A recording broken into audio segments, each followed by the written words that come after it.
Welcome to Moonbase 2.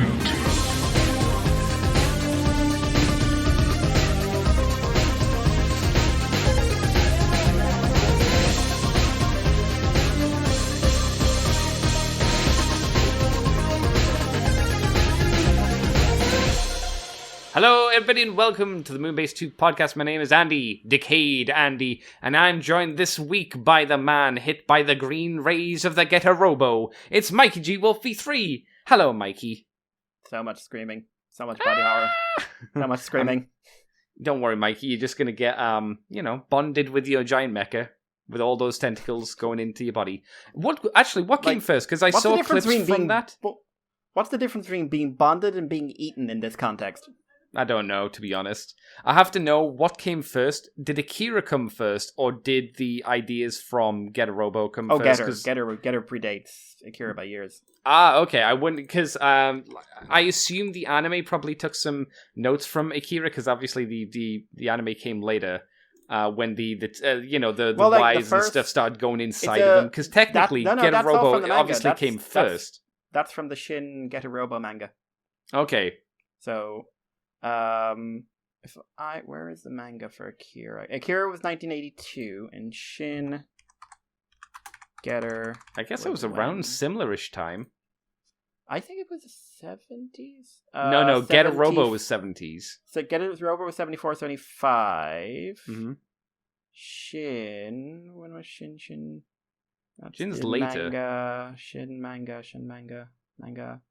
Is it late 70s?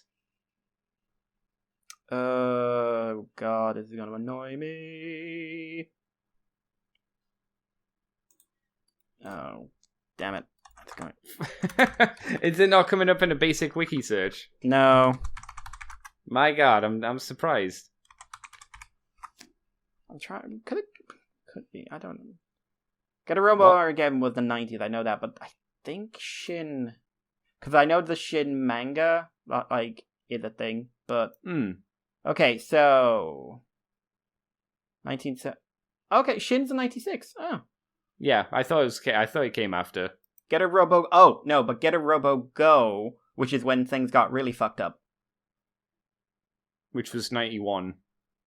And then Getter Robo G. Hang on, I'm just going to check the Nightmare Fuel section on TV tropes.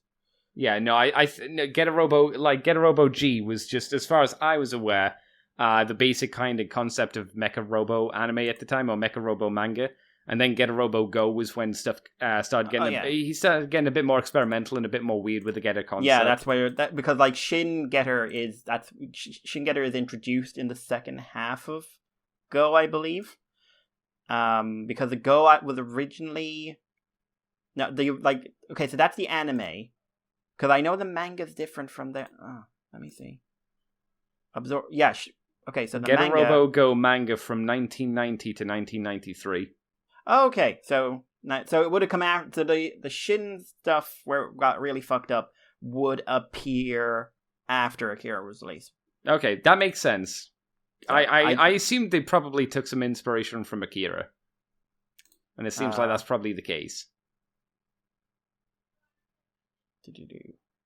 Now you're searching for something else, aren't you? No, I just. Because anyway, we're here, Mikey, to talk about Transformers this week, unsurprisingly. And we're here to kick off with some third-party news, obviously. That's what we do. No. There's not a huge breadth of news this week, but there's a few little bits and bobs here and there. There's DNA Designs. They're revealing the DK29 Gearmaster Kit for Dinobot from Kingdom, obviously, Black Arachne, and Scorponok. I will be honest, it's primarily a Dinobot set, and Black Arachne and Scorponok barely get shown, but they do have minor additions in this set. Excuse me. So what do we have in the set, you might ask? Like I say, primarily Dinobot. We basically have him with the bandoliers, extra pistols, the Stone Club axe thingamabob, new dinosaur hands. Is that it? Oh, a golden disc. Not a broken golden disc, just a normal standard golden disc. And is that it? I think that might be it. Yeah, and for Black Arachne, we have the cyber hacking device thingamabob from that one episode she did it. And we also have the Cyber Bee for Scorponok, which I've never been a fan of the Cyber Bee personally. I think it's a neat idea, but I don't love it. I don't love the Cyber Bee. Why do you hate the Cyber Bee? Because it's from a terrible episode that you enjoy. It's from Guerrilla Warfare. Yeah. Guerrilla Warfare's not a terrible episode. It's like widely regarded as not a terrible episode.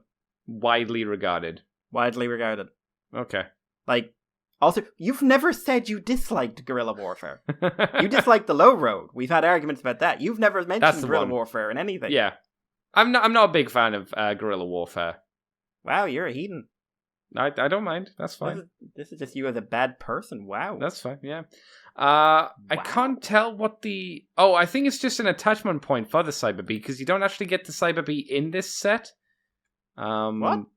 Yeah, if you look at the accessories things, I don't see the actual bee in there. Like where it shows all of the stuff. You get the 2 bandoliers, you have the guns, you have the hands, you have the extra gun, the rifle gun, you have the axe, you have the hacking stuff, which is the wire, the weird handle thing, and the eyes thing, and then you've got the golden disc, and above that in the center, seems like it's something that you use to put in the center of Scorponok, but doesn't look like it's the actual bee. No, that's the thing in the center. So, you got Black Arachnia's goggles, you got the attachment point for her to, like, hack into someone. And then you have that attachment thing. I thought the bee was on the other side of that. I don't see it. I don't see the bee. I think the bee came in a different set. If not, the bee's in there.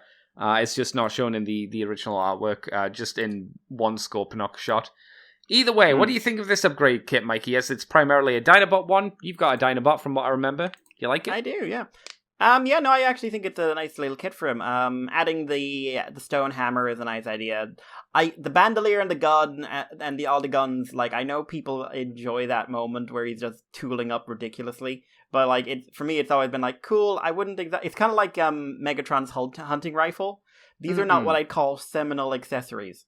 No, I would say the Dinobot hands are like for the dinosaur mode. That's a big much improvement, better. And it's so simple because they just spread the fingers out and then they just give him an extra joint. Yep. And it doesn't stop the transformation either. He can still do the crappy like rest bend, so it allows him to do the transformation into robot mode, and those hands are stored away. Yep. But it looks a lot nicer. I too, like you, would have liked to have seen, I don't know, some more seminal upgrades for Dinobot rather than just a broken disc would have been nice. Yeah, maybe some laser eyes. I think that would have been nice. Yeah, no, that would have been really, really nice. Better than the amount of extra guns, personally. Yeah, the guns are just like cool. It's kind of like with Megatron. I always feel like we want to fill out a price point. He had a gun once, and this is kind of like, well, in that one episode he did a bandolier and shit. Yeah, it felt like having an accurate version of both golden discs would be a higher priority for me. Yeah, I think there was more stuff, more substantial stuff in the previous packs. Like you said, like the Megatron musket thing was just there to, like, we gotta get something else in this thing to justify it, so let's put in the extra gun. This kit is primarily to make this look, because it's the most focused on getting this look. The main things outside of this bandolier look are the golden disc, the hammer, the dinosaur hands, and then the Black Arachnia stuff and the Scorponok bit. We got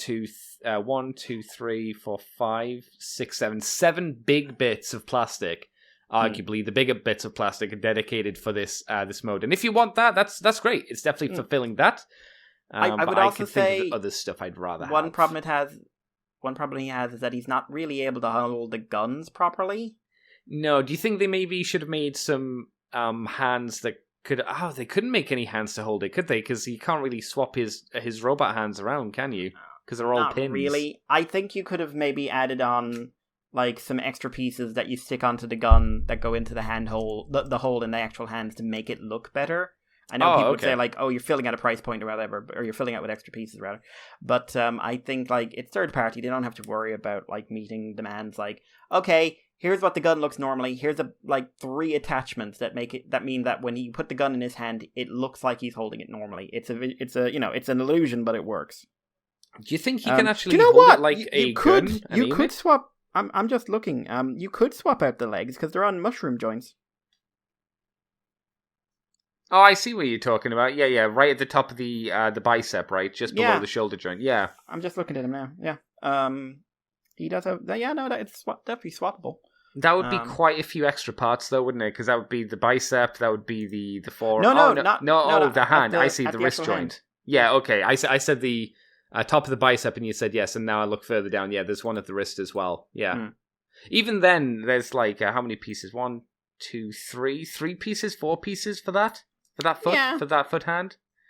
It would have been nice for them to change it round, but I would take that over. Like I would take that over the bandolier stuff as well, because I think I like those hands, but having a little bit of more sturdy articulation wouldn't be the worst thing in the world. I like this figure a lot, but wouldn't be the worst idea. I mean, because you have this figure, are there any other things that you could think of, like accessory-wise or upgrade-wise, like swapping bits around that you'd prefer to see or that could be done to improve the figure? Not really, because I think like his actual transformation is really fun. His legs look good. So like the base figure I think is really solid. It's just like a couple of aesthetic things and it's basically around the hands for me. It's always has been. Oh, I have an accessory that is obvious that he should have had. That would look a lot better. Proper sword, right? Yeah, no, that would... proper sword. His sword's terrible, from what I remember. I remember us both complaining about it. Purple nub. Yeah. Give him I usually don't go for that. Chromed out pointed sword would be nice. That's longer as well. Or even just metallic painted, I suppose. So, chrome definitely would be nice. Yeah. But chrome obviously chips and, damages. In fact, what I might do is say, give us the sword and then give us a fill-in piece to go at the tip of the tail. So the sword's too long to go in the tail. Make it like that, but then have just a little fill-in piece to tip out the tail instead of giving him the little, I've got an infection nub. Yeah, is there... Yeah, there'd be a plug in the... when you spread the tail open as well, there'd be a little... You could probably get the nub and stick it into the center, couldn't you? Yeah, because you won't be using it now. Yeah, for me, I think that would have already been a lot better. A proper tail sword. If you wanted to go crazy, I don't think they could have done, for the budget, a new tail piece, but that would also be kind of nice. Like, maybe just a tail... Like, you replace that tail piece with a proper solid tail that doesn't split open or anything like that. Yeah, but I would say that's a harder sell, because, I think a lot of people are quite happy with that being the way it is. I think the sword definitely is something, though. I see the tail piece because then you could have made it potentially articulated or something like that. Oh, yeah. No, I could see loads of things you could do with it, but I could also see, just in general, people would be less interested in buying that. It's not as exciting, that's for sure. I would agree there. But there you go. We've already thought of a few ideas that we would prefer to see over the bandolier, but obviously the bandolier has its fans, clearly, or this wouldn't be made. I like the fact that the golden disc comes with a little stand. That's kind of cute. That's nice. Yeah. I think they stole that from the Masterpiece, didn't they? I don't know. I'm going to say yes. I'm probably right there. The Masterpiece does definitely come with a stand. I think the Black Arachnia stuff, although kind of basic, is nice. It seems to fit on the head fairly well. It seems to go into Scorponok's chest well. The Cyber Bee, if that's part of this kit, or if it's just the holder for the Cyber Bee, either way, I guess that's kind of neat. No, didn't he already come with the Cyber Bee? Maybe he already came with the Cyber Bee. I've never gotten Scorponok. So no, me neither. I would always say still that the best upgrades for Scorponok are replacing his waist with a new joint to make him to kind of fill out him. They have done that, to make his they?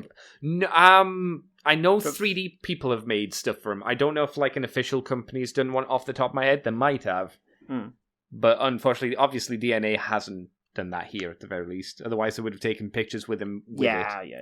So, yeah, it's an okay kit. I wouldn't say it's nearly as essential as the previous one. No, I'll do the next story as well. I do love that the hammer is in there. I think that is, again, that's that is seminal. That's an important piece as well. So, yeah, I'm down with that. Yeah. Do you think maybe... I mean, this is just wish fulfillment. Do you think making a new damaged Dinobot head would be a good idea? Or be a thing? I would like it, but I would like... The problem with that, I want the whole thing then. Give me a new chest tooling, give me a new dino head tooling. Go to fucking town on that, because there's a Generation Select figure right there. Hasbro. And there's a way to reuse that mold apart from just making it into a Grimlock, which I guess one day they may or may not do. Maybe. Wrong Grimlock. Yeah. But I think that's like that is like something you could do, and people would go, "Oh, that's a nice idea." Because for a Generation Select, they could give the hammer, they could do one bit of head retooling, and then just paint him up differently. If they wanted to go cheap, if they wanted to go a bit crazier, they could, like you say, remold a few of the parts. I've been trying to think for a while, like in terms of like seeing these figures again in selects, we're hitting a limited run, like because the Beast Wars guys had limited repaints. Yeah. And, like, Nemesis Primal is, like, the most out there thing they've done. But, like, toy color one for a few of them. And then, like, a Fox Kids version or the wall, those weird once-off color schemes. Have we actually had any Generation Select Beast Wars redos yet? I don't think so. No, they were all, like, Amazon and stuff, weren't they? I think, yeah, all that I can think of is that Bumblebee pack, which was a fucking strange thing in itself. It was Target, wasn't it? Or Walmart? Target. Maybe Target.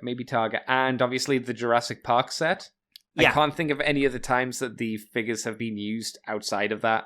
Yeah, the Amazon sets as well, but they're a bit different. Yeah. What were the other ones, though? Well, like Tigatron with the mutant head and Air Razor into Pterosaur.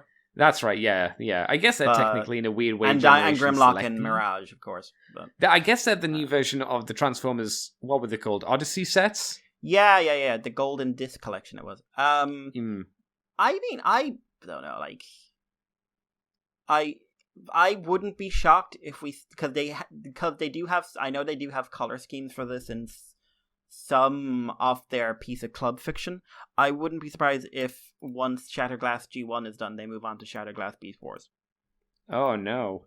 Because I know. That's White Monkey. That'd be all right. That'd be okay if they just did a white monkey. I'm trying to remember what color. Because I know Primal. I know Megatron. Because like it's Fun Pub and they were never exactly inventive. But I know Megatron was done into Primal colors. Oh, that's kind of dull. Yeah, so basically just a black T-Rex. Yeah. No, I'm not down with that. No, not really. It's not exactly exciting. Like, okay, though, these are the color schemes for it. So black and gray T-Rex. Yeah. Silver. D2 Grimlock instead. Do that. Yellow. Scorponok was in Sandstorm colors. That's fine. That's a good color scheme. I like that one. Yeah, but again, not exactly inventive. No, because they'd already used it before. They were just repurposing. That's fair enough. Waspinator in Buzzsaw, not Buzzsaw, Fox Kids yellow colors. Yeah, that's basically Buzzsaw, because he was yellow there, right? Yeah, and the Megatron design they used, so for Sandstorm they used the Beast Wars toy, for Waspinator they used the Beast Wars toy. No, for Waspinator they used the Generations toy. For Megatron they used the Cybertron figure. Which Cybertron figure? Sorry, the Jungle Planet T-Rex, the one that the 10th anniversary. Okay, yeah, okay. Then there's Fox Kids Tarantulas, which is basically Silver Tarantulas. I like that color scheme, but again, it's not. I mean, it's just lifting an already used design. Fair enough. There's Laserbeak slash Hydra for Pterosaur. Which one was that? Purple and red. It was never. And Dinobot is just the Classics toy. Or the Universe toy. Oh. So they didn't even try there. No, they just basically said... I bet the twist was, Andy, he goes to be with the bad guys. Oh my god. So, he doesn't care about Honor, Mikey. No, he's like, Honor, it's shattered glass, bitches. Life Does he have is reversed. A mustache? Up is down, left is right. Jesus. Everyone's weird reversals of the characters because that's original. I say that, but I am enjoying the Shattered Glass comic way more than I thought it would be. But Fun Pub was not creative. Ben Yee got sad at me during the week when I said that, and I was just like, I'm just saying, weren't great. I think they were good at coming up with good toy sets for a convention. Yeah. The original color schemes and stuff tended to work. Yes. The fiction frequently didn't. At least, like, when Pete Sinclair was, like, the main guy directing the story, it certainly didn't. Yeah, because there were definitely exceptions to that, because obviously Transformers Animated was a nice little jewel in the crown. And, like, some of the Fun Pub stuff was fun. Like, I thought Soundwave was fun. You mean Shattered Glass Soundwave, right? Or do you mean a different one? No, Shattered Glass Soundwave. Okay, I thought that was a fun idea. Yeah. I wasn't a big fan of the color scheme. I never really liked it, just because it was too white. Yeah, well, no, like, yeah, like that was a common issue. I like the idea behind it was kind of fun, but the visuals on him, unlike some of the other recolors that they did of things, because obviously we got Flame War. That was great. Flame War was great. Flame War was great.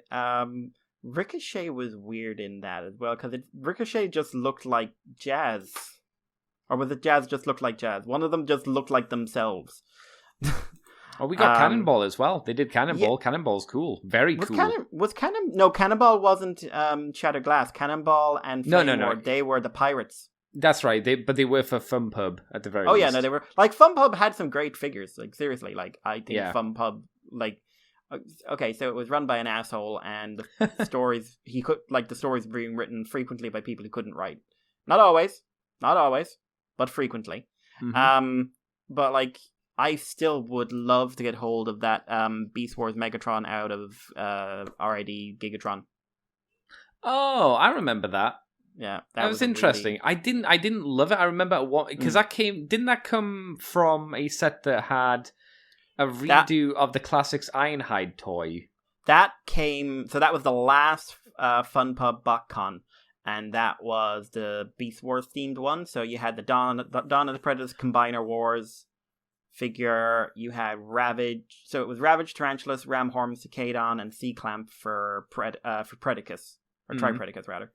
Then you had the Megatron. You had an Air Razor out of the Legend Slipstream. You had Tigatron. That's another one I was thinking of. Sorry, I got confused and thought you meant the Deathsaurus from RID Megatron. No, what was that? Was that BotCon? That was a BotCon. That was a very early BotCon. Yeah, that was... I got mistaken. I got confused. I thought you meant that. I remember that got retooled, so they got rid of the bat face. You're probably right. I know it had a new head, and obviously kept the double dinosaur heads, but that's as far as I remember. I kind of remember the box art for it, but not super well. I remember a panel from one of the comics, because it's like him sitting in a chair looking all weird. But because he's officially only got 5 modes, because they got rid of the face bit, so they don't use that. But, he can obviously take on all the modes. But I remember their Overlord out of Revenge of the Fallen Bludgeon, that people were really, really trying to apologize for. Yeah, he was like it was an okay idea. The problem was it was too movie Bludgeon. He was very thin. Yeah, and the head did not work. But also, I that was when they were desperately they were trying to do non Shattered Glass storylines, but they also really didn't want to drop Shattered Glass, so they just did and here's the crossover between regular G1 and Shattered Glass. And that's when they tried to lean into IDW at that point, especially with Overlord. Overlord was me. It was just Overlord, because they never really went IDW. They went a bit, I will say, I would say the last 3 or 4 years of BotCon had a lot more out there themes, because they had they did Serpentor, they did breakdown into movie, or Prime breakdown into movie Megatron, and a bunch of other weird ones, and that's where Cannonball came in. They also did Thundertron into Alpha Trion, who was also Cheetor, really, but not. Yeah, I'm getting a bit nostalgic for BotCon reveals. Yeah, no, I used to have fun. I we all got annoyed because so many obvious ones they never touched on. They did one of the Duocons and never did the other one. Oh, which one was it? I can't. The blue one, whichever. Oh, Battle Trap. Yeah, they did Battle Trap, but not Flywheels, right? Yeah, Flywheels and who did they do Battle Trap out of? Springer, I think. And they never did Flywheels, and they were like, "Yeah, you have a Blitzwing. You have several Blitzwings, in fact." Oh man, what a weird thing to just randomly get. Oh man, do you remember when we got those weird BotCon reveals? I don't know. BotCon was an event. Now we have the TV announcements or the internet announcements. Yeah, I think the selects are probably better quality toys, if we're completely honest. But they're way more boring. But they're way more boring. They're less of an event. They frequently are not creative enough for me. Some of them are, the Japanese-inspired ones, obviously, Star Convoy or something like that. They are super fun. Or Black Zark. The way he's coming, like he's really fun. He's got some really fun elements to it. Yeah, but that to me just feels more like that's Japan doing it, and America goes, I guess we could sell it through Generation Select. Maybe I'm wrong, but that's how it feels more so than anything else. I think sometimes Generation Select feels a bit aimless. Whenever I think of Generation Select, I think primarily of what are we going to recolor Sideswipe into this time. Have we done all of his die-clone versions yet? Or Megatron. How many times have we done Megatrons? I'm just looking now. I'm curious. Like, okay, so there was a Generation Select's Headmaster Ricochet, Generation Select's Red Swoop. That was really boring. Lots of people got really excited about that. It's a toy version. I can see why. It doesn't do anything for me, but yeah. Very boring. And a bad toy. I had... You're not wrong. The Dinobots were bad. I mean, Power of the Primes. They were limited. Yeah. Combat Megatron, which was the wrong GT Megatron. Oh god, that's right. We got so annoyed. It's not a bad looking... It's better than the main toy. Yeah, yes, I guess. Red Wing, which was a Red Seeker. Oh god, I remember. It was the Siege Starscream as well, wasn't it? So it wasn't even a good mold. Oh boy. Shockwave, Galactic Man Shockwave, so Grey Shockwave. Yeah, very obvious. Chromar, which is when they started redoing the what were they called then? The weapon system guys. Lancer, I think, is the same thing. They did Smokescreen out of Prowl. Oh yeah, sure. They did a Nightbird. Did they? But yeah, they did. I think it was. Oh, it was the power. It was the Power of the Primes Combiner. Green light mold. Whichever. Yeah. Which the generic female body, which they use 5 or 6 or 7 times. That's right. Yeah, which doesn't look nearly. Still does not look nearly as good as the Legends Nightbird does, which is an awesome figure. Yeah. Lancer was a repaint of that same mold as well as the Nightbird with a new head. Oh, was that the purple and orange one? Yeah. Yeah. Zetar, Hotshot, Henke Hotshot, I don't remember. Oh, Hotshot's done out of Hound. So it's the Cybertron Alert Hotshot idea. The Japanese Sound Blaster with the Mercenaries tag was imported in as a Generation Select. They're not mentioning some of the other ones. Are you sure it's because Star it's Convoy not like... Star Convoy is only listed as Japan? Maybe they're separating like ones that were specifically for Generation Select versus ones that were like for other markets. Like because Shattered Glass, Optimus Prime, and Ratchet won't be in there because they're Odyssey figures. Yeah. What else? Earthrise. We had a 3-pack of cassettes. Basically Frenzy and some Power Masters done out of a few different guys, and then Knock and Scar Power Masters. Exhaust. Exhaust. Everyone likes Exhaust, but still. Grease Pit. It's the wrong repaint though.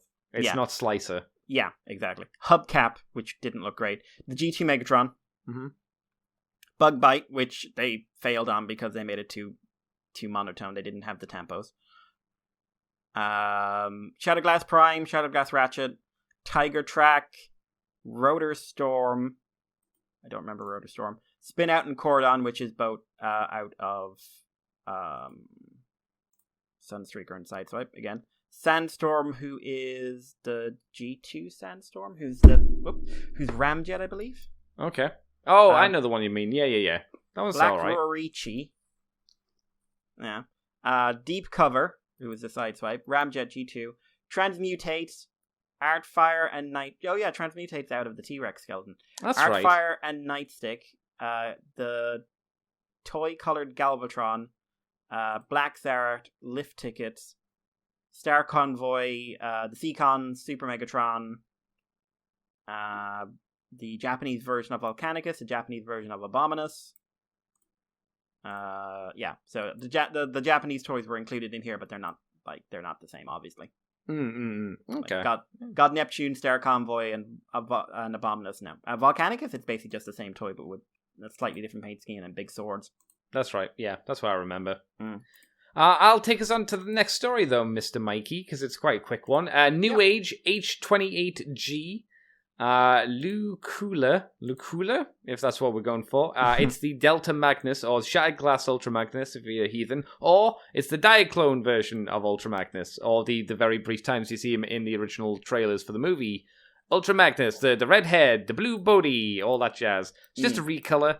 Doesn't seem to come with anything especially new that I can tell. Oh no, he does. He comes with a face. He comes with a face so he can look like the Shattered Glass Ultra Magnus, kind of. which we got years ago, and remolded shoulders with remolded missiles, and a new sword as well. So that's kind of nice. So the sword's based off of the G2 Prime, the Laser Prime sword, because there you go.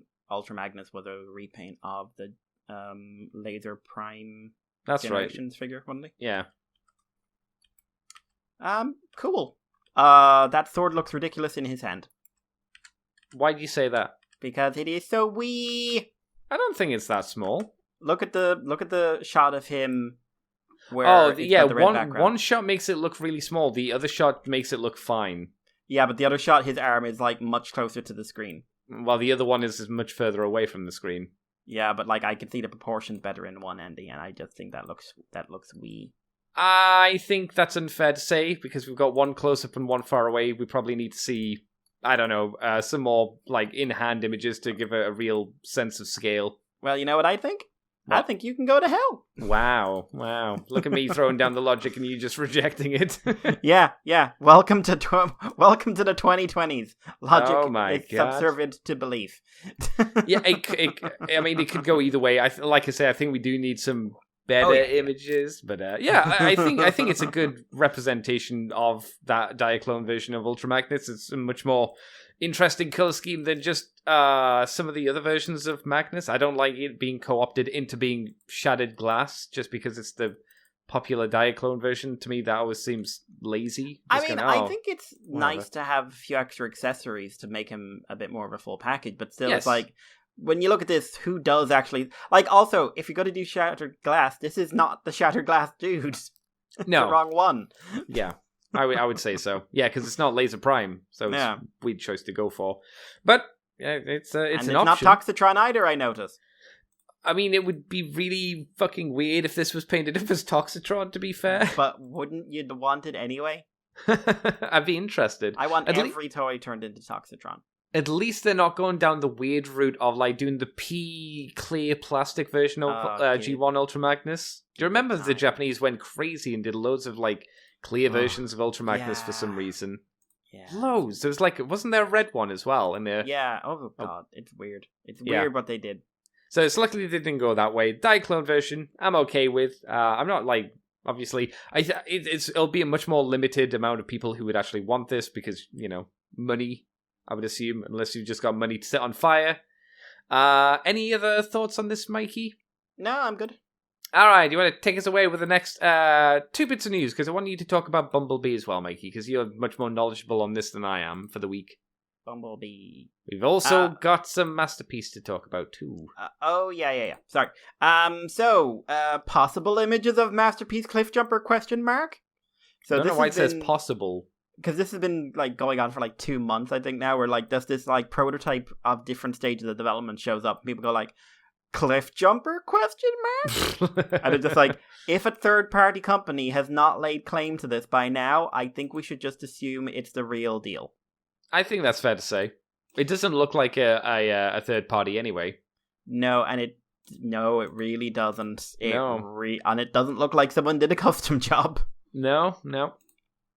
It looks like a heavy retool of the Masterpiece Bumblebee with all the problems therein. Mm-hmm. Yep. New head sculpt, clearly not at the production level, given the fact they can't keep a lot of pieces up. But yeah, I mean, he looks fine. I will say, perhaps the person taking the photo should have considered having their hobbies on display as much as they did. What do you mean? Well, that's a lovely switch there you got, pal. Also, your Yowie. There's an inordinate amount of exposed cabling in the background. It's concerning. Yeah, but I mean, as someone who literally does not care how much gay porn anyone enjoys for any reason. Just I like, didn't even why notice the would gay your porn, to be TV honest. screen? Why would your T screen have 3 different yaoi things on it? You know, in case you get bored and you got to switch over to the next one. Just pick one and watch it, dude. No, you got to keep it fresh. You got to keep bouncing. You watch it through and you're like, I'm not ready. It's not good. It's not got the things I want.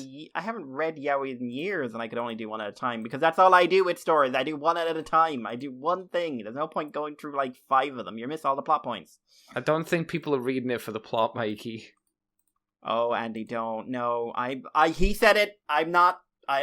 Hands are up in the air. He said it. It's the exact same, like, I read nope. Playboy for the articles. Of course Nope. you do. I'm not getting involved. Nope. I'm good. Andy said it. I just pointed out the yaoi. Andy made it a thing. Andy picking the fight. How's that a fight? It's a statement. Nope. Attack him on Twitter. I'm just saying that. Attack him on Twitter, not me. At Moonbase 2. Oh, fuck off. You can contact Andy at ... Mikey's house. But yeah, no, I think it looks fine. I think it looks about as good as the Bumblebee, which is a very flawed figure. Yeah. Oh, it sounds like it is anyway. I've never seen anything to do with it that makes it look good. No. Looks expensive. Yeah. So, but speaking of Bumblebee, Mikey. Yeah, Bumblebee Cyberverse Adventures, not starring Bumblebee. Oh, is that a thing? Oh yeah, like Cyberverse Adventures has Bumblebee Cyberverse Adventures was a marketing change they did for the later half of season 3. While Bumblebee did have slightly increased prominence there were plenty of stories which had nothing to do with him, and boy howdy does this have nothing to do with him. So have you seen, is part 1 out yet, or? Okay, so, so this is the thing as well. As was confirmed earlier in the week, we finally saw a trailer for Cyberverse Season 4, and hooray! We were being told that it would air on Netflix on November 20th, and then we were told and Teletoon in Canada will have it November 7th, and people are going like, oh no, they'll spoil the TV. But then, like, the day before yesterday, remember, the trailer was released about 5 days before the show came out. But the day before yesterday, they then said, like, oh, actually, we're airing it on YouTube on November 6th, and then on November 20th, we're getting the second part, and then it's airing on Netflix on December 22nd. What? No, I'm not playing that up for like comedic effect. I'm like genuinely confused what this scheduling mean. Why is it happening like this? Why not just release them all at the same time on each different platform? So why not do that? No. So what they're doing, they're doing a staggered release. So this so you got November 6th, episode 1 on YouTube, November 22nd, Netflix. By the way, it gets better. Netflix in the US, beginning November 22nd. Part 2, November 20th on YouTube, December 22nd on Netflix. So for some reason, there's a 2-week wait on YouTube and a month wait on Netflix between part 1 and 2. Also, official global English launch. That global had a little asterisk after it. Oh, why? What's that mean? Because it was America and selected territories. Oh, cool. So one of those selected territories, Andy, you'll be happy to know, is not the UK. Hey! It is, however, out in Europe. Yay. Well done for Brexit, mate. I mean, it's not a big deal for me. I don't really care that much. I know, it's just weird. It's funny. Chris McFeely got so mad, and then I'm just like, hey, buddy. To be fair, I have a feeling it would have still been region locked. I think it still wouldn't have hit the UK regardless of if Brexit had happened or not. No. If Brexit hadn't happened, you would be part of the EU when we got it. So we would have it. You would have it. Oh, okay. That's just so. Sorry, Brexit. Another massive cost of Brexit was people had to pirate Cyberverse. Yeah, I'm sure people are going to be weeping because they didn't get Cyberverse. Andy, have you seen Twitter? Oh, no. Mikey, you know that I keep generally away from Twitter for the most part, or I cultivate Twitter especially to make things less I like bad. seeing the crazies, and there's been a lot of crazy. Well, that's your fault then. You cultivate toxicity. There has been a lot of very, very angry British people. Really? Oh, wow. I literally saw someone go, thanks, Boris. Wow. Not the fuel prices, not the problem with importing staff, not rising taxes, not his horrible handling of COVID. No, this is what broke their back with the Tories. Wow. Some people got priorities, man. Yeah, they got him right. Anyway, so episode 1, part 1, did air. So it was a 44-minute special. Part 2 is going to air in November 20th. This one was called The Immobilizers, and it was introducing the Dinobots. And the next part is The Perfect Decepticon, and is listed as introducing some form of Tarn. So yeah, I have seen this. I will talk about this in the What We Did section. I don't want to bog this down. Okay. But if you are in a non-EU, or if you're in a non-UK and a few other countries, I think Australia's fucked as well. And I think Canada might be, but I think that's because of Teletoons. I wouldn't be shocked if Australia was fucked once again for Transformers product. They always seem to get it, either price-wise, as they're probably the worst fucked over by pricing, or just release schedules for, I don't know, because people hate Australia for some reason, I guess. Yeah. I don't hate you, Australia. I just hate the amount of animals that want to kill you that exist there. And probably the heat. I probably hate the heat there, in all honesty. I have to admit, something I've enjoyed about the HoloLive English EN2, Generation 2 Holocounts a lot, is just listening to two of them who are Australian, Bay and Sana, just constantly go like, no, they're trying to kill you. Everything's trying to kill you. Oh, yeah. And it's just like, it's not a trope. They're trying to murder us. There's a reason why, they made the joke, the British sent all these people to this lovely paradise island. It's like, no, Australia is not a paradise island. You said, the Britons went, who do we not want? Okay, you go here. You go to this place which has, I don't even think the British knew how many things that could kill you. No, they just knew it was far away horrible and they didn't have to pay for anything there. So enjoy your society, losers. They did a good job making a very nice place, but my god, there's still so much things that want you dead. Well, it's so one of the few continents where there's almost no occupation outside of the coastal areas. Yeah, I know, it's crazy. I've seen graphs on to show where people actually live in Australia, and there's just this massive swath of just uninhabitable land. It's crazy. It reminds me of the Pacific Rim: The Black. Where it's we're in Australia, where everything's this deserted, monster-filled hellhole, except some places on the coast, and I'm just are we sure we're still talking fiction? Yes. Yeah. Yes. Anyway, Cyberverse. It is part 1 is out now. Like I said, I'll talk about it. Probably with some spoilers. We'll see in the latter half of the show. But it is available to watch. 44 minutes. Bit of a sit down, but I'm sure you'll be fine. Andy. Take some. All right, let me tell you, Mikey, that we have some, not really spoilers, but rumors, listings have been found for Studio Series 86 Ironhide, Voyager Ironhide. I assume from this means we're getting a G1 Ironhide?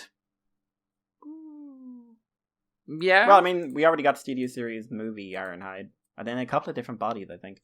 So it's going to be the one where he gets shot in the face, where he goes, no! Oh, please tell me that's what we actually get. Well, Ironhide with a hole in his chest and then a blown up head. That would be fun. Yeah, no, Ironhide with a hole in his head, and then you just wrap him round your one of your versions of, your Rise Megatron or something like that, and it just comes with an effect of just bam, no head. Although that saying, oh, we're getting another G1 Ironhide, I would just kind of roll my eyes and go, okay, here we go again.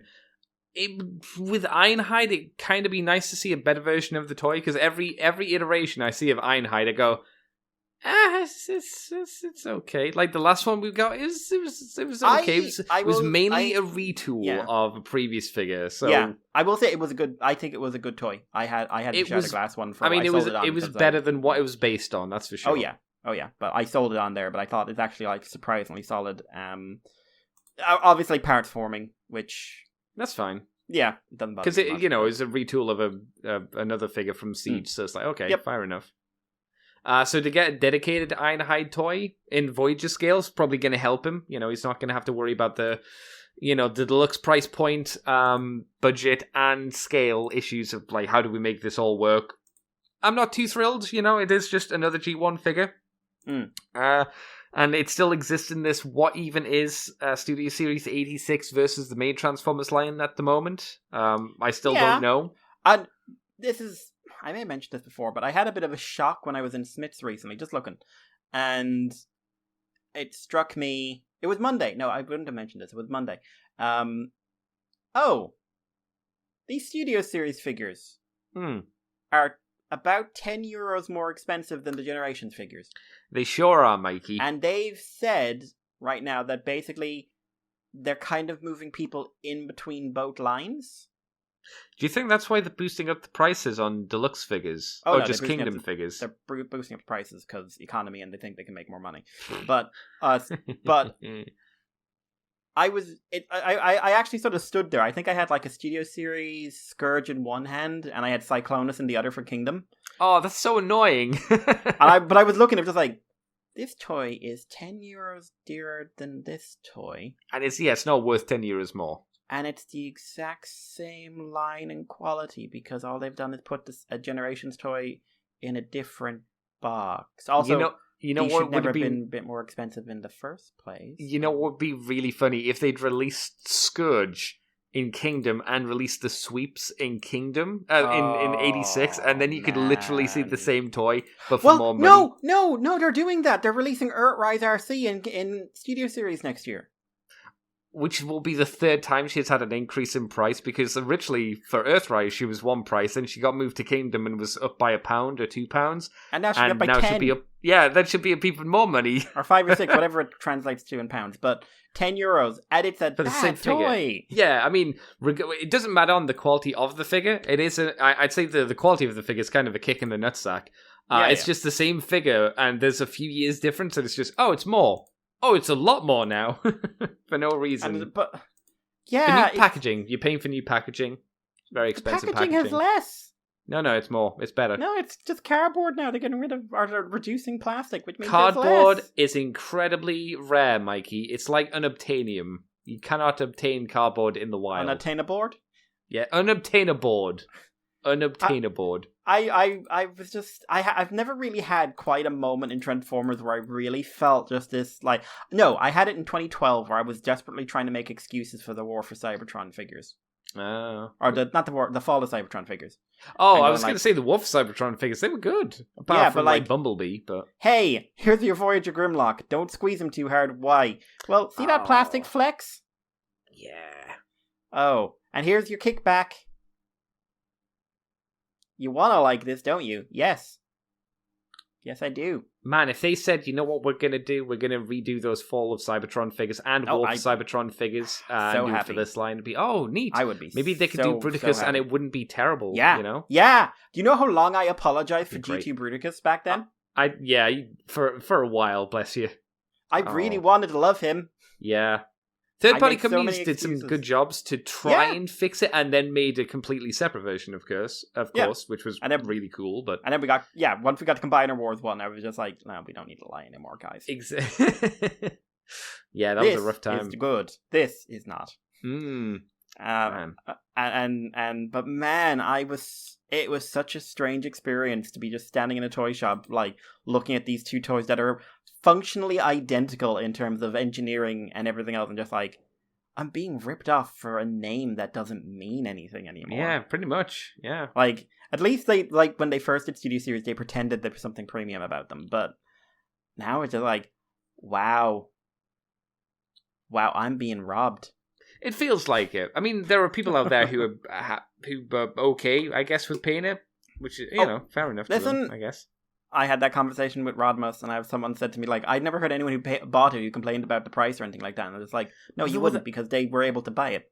Well, I wouldn't even say that they were able to buy it, but obviously they were able to buy it. I think it's more the thing of the fact that they bought it meant that they were okay with spending that much on it. They didn't care at that point. If you've already bought it, you probably didn't have an issue with the amount of money that it cost. Yeah, it's like, fine, I asked once, like, do people have many Unicron regrets? And a lot of people are like, no. Why would I? I'm just like, because you spent £600 on something that objectively isn't really up there in terms of certainly engineering. Arguably, at least from our perspective. You can get something like better for a third of the price. Oh man, Mikey. Oh, can you imagine instead of spending it on Unicron, you know what you do? You go for a Soul of Chogokin Gao Gaga. No, I want that Artstorm one. Oh, is that the new one? Yeah, that looks has Ooh, that ratchet looks good. joints. Yeah, that looked good. I was trying to remember what the newest one was called, and I couldn't remember off the top of my head. Because the Solo Chogokin looks great, has a few engineering problems. Yes. Yeah. This one, like, oh no, it's way sturdier, and it's a bit stylized as well, which is neat. Is it out? I can't remember. It's out. I've seen a few reviews. It looks very good. Have you seen Jobby's review on it? He hasn't done a full review. I know, it's disgusting. I thought he was a man of bravery and courage. No, he was not lies and hatred. He was going to release it, and then he said, "I hadn't watched the show, and maybe I'll watch it first." And then he watched the show, and I think he's like emotionally overwhelmed by the fact that show was way better than he was expecting it to be. Because it's really good, man. It's really good. He's probably like every night just sitting there like, "Shit, that was fun. I can't do it. I can't match it." Last one he did was Eris from Oxler Max, which was good. Like, that looks like he did Koltor on Saturday. That's out. Yeah, Eris. It was Eris Koltor. Is that what I only know it as Koltor? No, Koltor is Tarn. Okay. And then it's like Eris as Tarn. Okay. No. But it's like that engineering looks nuts. I love how the legs work on that thing. It's super expensive though, right? Oh yeah, because scalpers. Because scalpers are assholes. I mean, it was expensive like normally as well, though. Yeah, right? but it was standard Mastermind prices. Ah, right. But like, I remember being way more interested, and then I was just like, "Oh, how much are they? 200 or 300 on eBay? Are you? Oh, ho ho ho! Go to hell." It happens. You know. Yeah. If you're in the toy market and you want those high-end toys, that's just what happens, unfortunately. Yeah. Yep.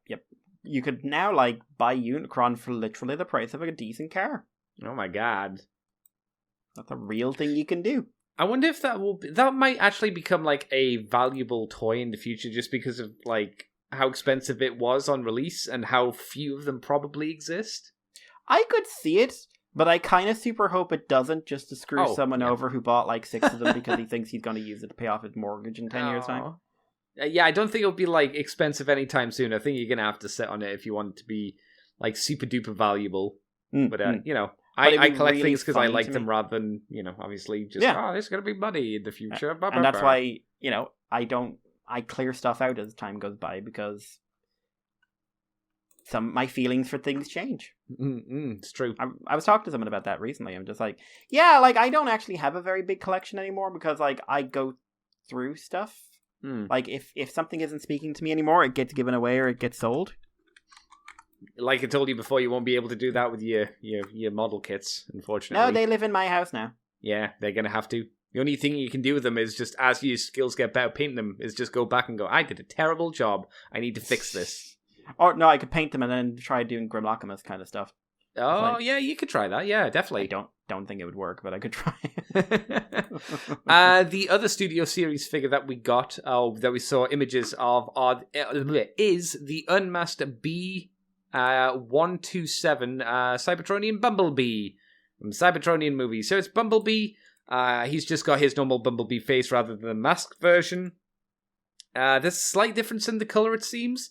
He seems to be a duller orange than he was, and his chest seems to be a little different as well. And there's also some changes around with the color placement, like his shoulders and forearms are colored differently. His hips and thighs on the outside are colored a little bit differently as well. It's not major differences, but there are some small ones. I think this one does look better. Just color-wise. I don't like the super duper metallic-y face that the previous one had. This one has just gone for a flat gunmetal kind of standard grey. Not one for me, but I guess it's an improvement. If you were on the fence about getting this Bumblebee, maybe this is the version for you, I guess. I think this one looks better. Like, I think, you know, the whole, like for the Cybertronian mode, I think Wheeljack kicks this thing's ass, but it looks better. Yeah, I would agree. Because we see Wheeljack next to him, and he looks way more solid. But I think this looks like a big improvement over the first one. How small is everybody compared to Prime? Yeah, they do basically come at he's very big compared to them. Yeah, Bumblebee is at dick-sucking level. I didn't want to say it, but yeah. I knew you didn't. I'm happy to say it, but he is right there. Bumblebee is in danger. Bumblebee is in danger. Thanks, Brad. Our worlds are in danger. I was just... that horror... That Jobby has got that stuck in my head with that dance. Yeah. I can't do it myself, but... One can only hope that's a ringtone for him. No, I don't want to hope. I want him to suffer. That's it for Studio Series. I guess we've got to move on to the convention news, and that's all of our news. Convention. So, first up, David Sobolov, voice of Blitzwing, Depth Charge, and Beast, and Shockwave. He said Beast Shockwave. I'm just like, that's not a thing, but it is Beast Hunter Shockwave. So, he will be a guest at TFCon Toronto 2021. So that's December 10th to 12th. So it's a late Christmas present. He is really cool. He has a nice hat. He once read a terrible book in a very serious voice. 50 Shades of Grey. It was an experience. He'll do Q&A. He'll be at the panels, and he's being presented by ages 3 and up because they basically kidnap people at this stage and make them here at TFCon. Oh my god. Yeah, no, David Sobolov is an excellent voice actor, and he's a cool dude, so I think he's worth coming to see. They've also announced Jerry Hauser, who is, I'm less familiar with, but he voiced Sandstorm, Junkyard, and a Sweep from Transformers G1. He was in the Brady Bunch. He was in something called Classes 44, which I'm not really familiar with. No. He's got I'm looking at it he was in the Smurfs, he was in Biscuits, he was in G.I. Joe, a Sci-Fi, Goof Troop, Aladdin, Yabba Dabba Doo. Who was seen in Goof Troop? He was Duke, Spud, and a Beast. Oh my god. He was in some games, he was in Danger Rangers. Okay. This is just notable voice work, and I'm just are they? Just movie wise, he was in the MASH movie, the original MASH movie. Oh my god, that's going back a few years. Yeah, it's goddamn. A few voice actors we know showed up in the TV series, but he's the first one I saw connected with the movie. He was also in Charlotte's. I read this completely wrong. It was Charlotte's Web 2: Wilbur's Great Adventure. I read it as Charlotte's Web 2: Wilbur's Revenge. My friend died. Time to make a move. Wilbur's had enough. Oh my god. Wilbur got eaten. Can we all accept that? They ate Wilbur. That's fine. I mean, who wouldn't? A lot of people don't want to admit that. They want to say they kept him and he lived happily on the farm. They ate Wilbur. They murdered him and ate him, possibly in front of his loved ones. I mean, he could have been living happily just inside of everybody's tummy. He could have been, but the first thing he had to do was get inside the tummy. Exactly. Because Wilbur's dead. Tell your children. Run! Scream it from the rafters. They also ate Babe. Do you know why? Because there's nothing you can do with a dead pig, because legally you can't bury them. No, really? A lot of laws, they're seen as livestock. So if you bury livestock, you're technically breaking the law. Yeah, I guess it is technically wasting food, so that makes sense. Yep. And also, can you imagine if farmers started burying all their cows and the amount of pollution you get? So you can't, they ate Babe. Farmer Hoggett was standing there crying, tears running down his face, saying, "Pass the barbecue sauce." Well, was he sad, or was it just this pig's delicious? Oh, Babe, you're so good. You're so good. So delicious, Babe. With one Australian sheepdog standing next to him with a judgmental look in its face. Yeah, there are days where I remember there was a live action movie of that, and I'm not happy on those days. Yeah. You know what I just realized? Fans Project did a Bill Tiger inspired repaint of one of their figures. Did they? Yeah, it doesn't have a tiger chest, but it is Bill Tiger inspired. What was it repaint from? Do you remember that they did those Heartmaster things? Original robots, and they had a Power Master ripoff gimmick? Yeah, it was Core Masters or something, they right? did a Grimlock, and they did a Bill Tiger. Oh my god. But without the tiger in the chest, so what's the point? Yeah, but you can add a tiger. Yeah. I was introduced to Bill Tiger through a webcomic that made him look at a horny idiot because the toy was a knockoff.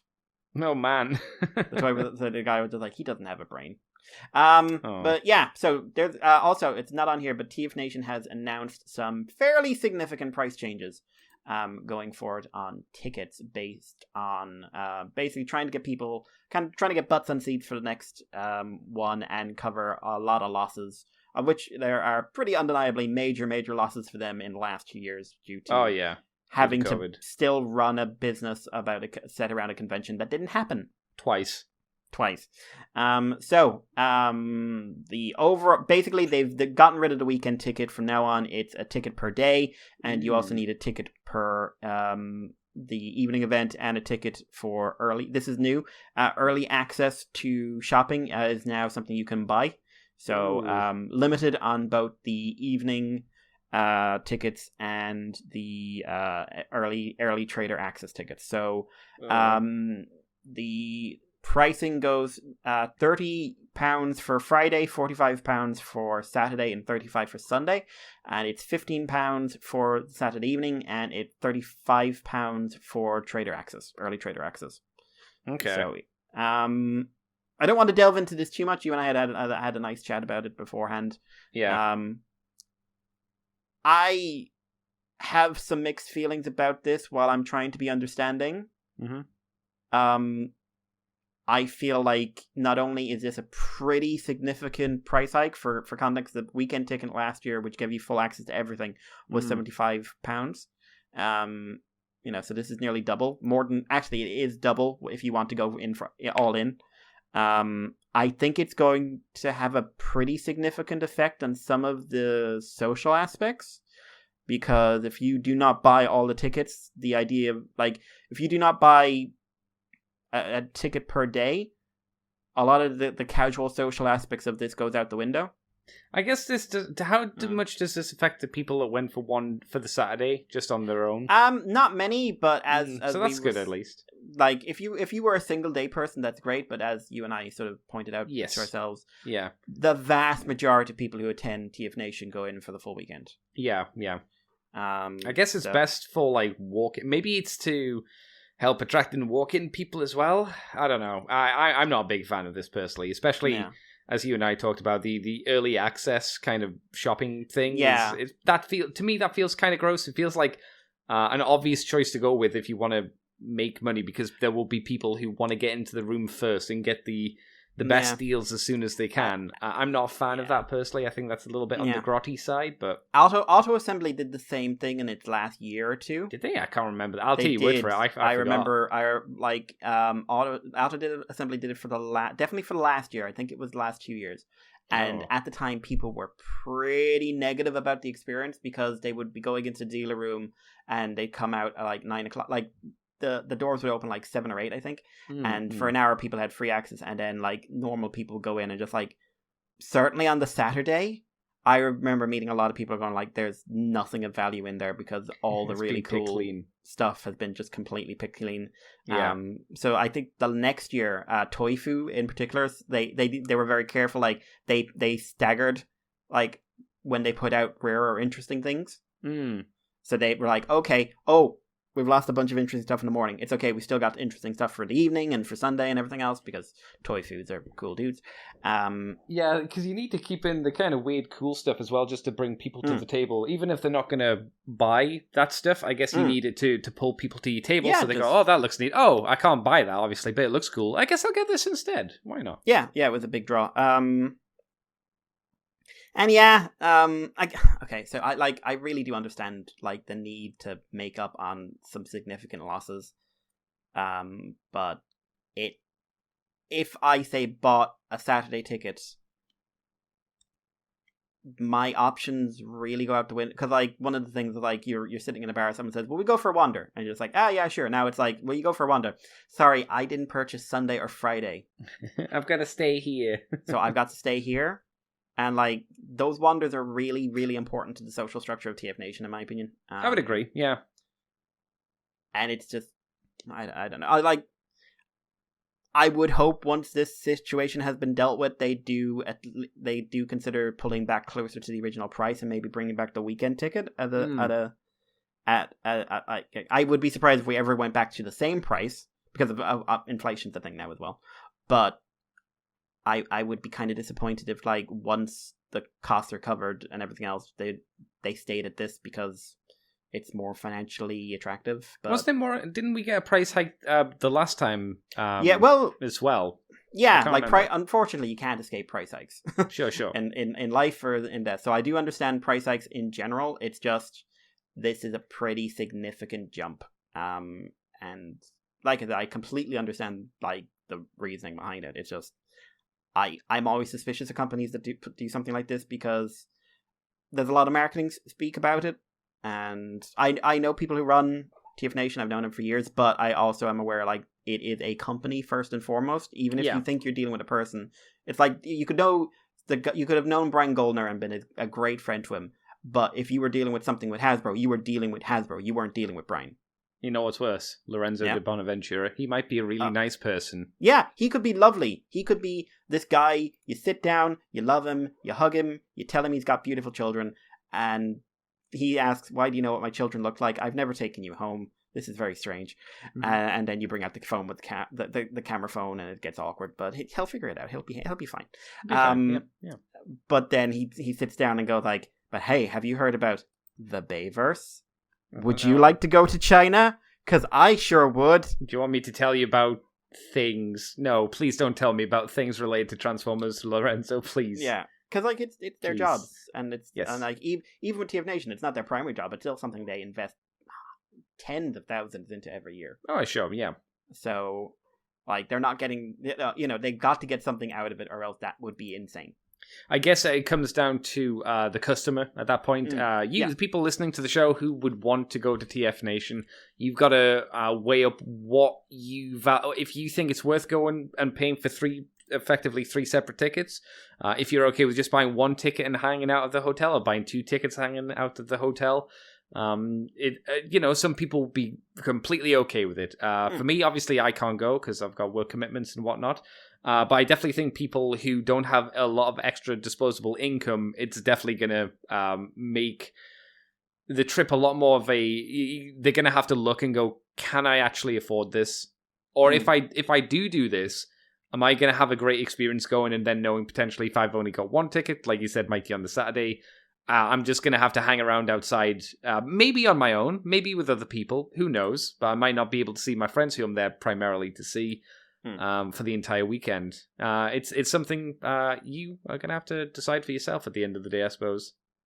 Yeah, I do hope to go next year. I really, really want to. COVID I almost went in 2019 if it hadn't been for the disaster. But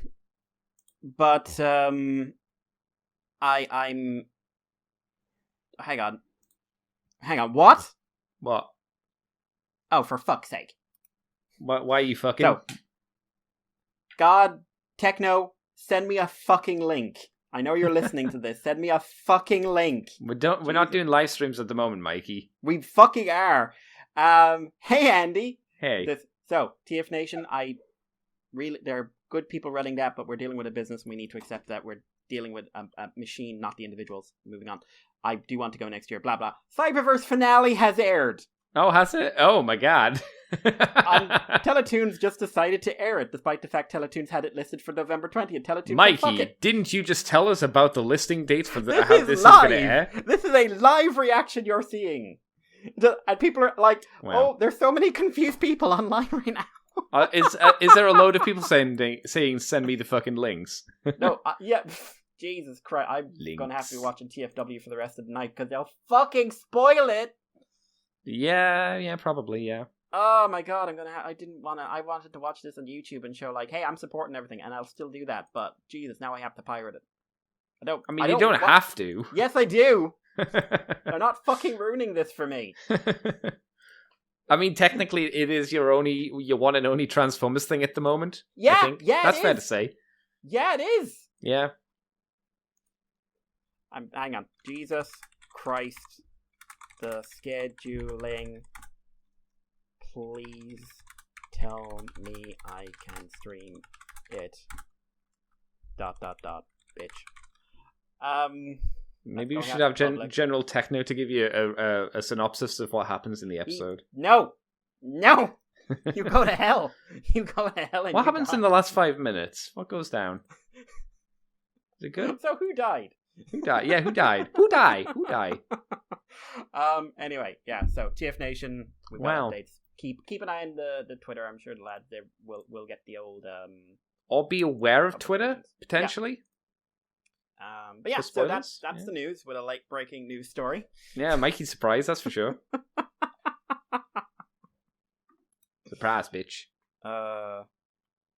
I'm sure at least one person taped it and is going to throw it up online. Yes, fucking better of.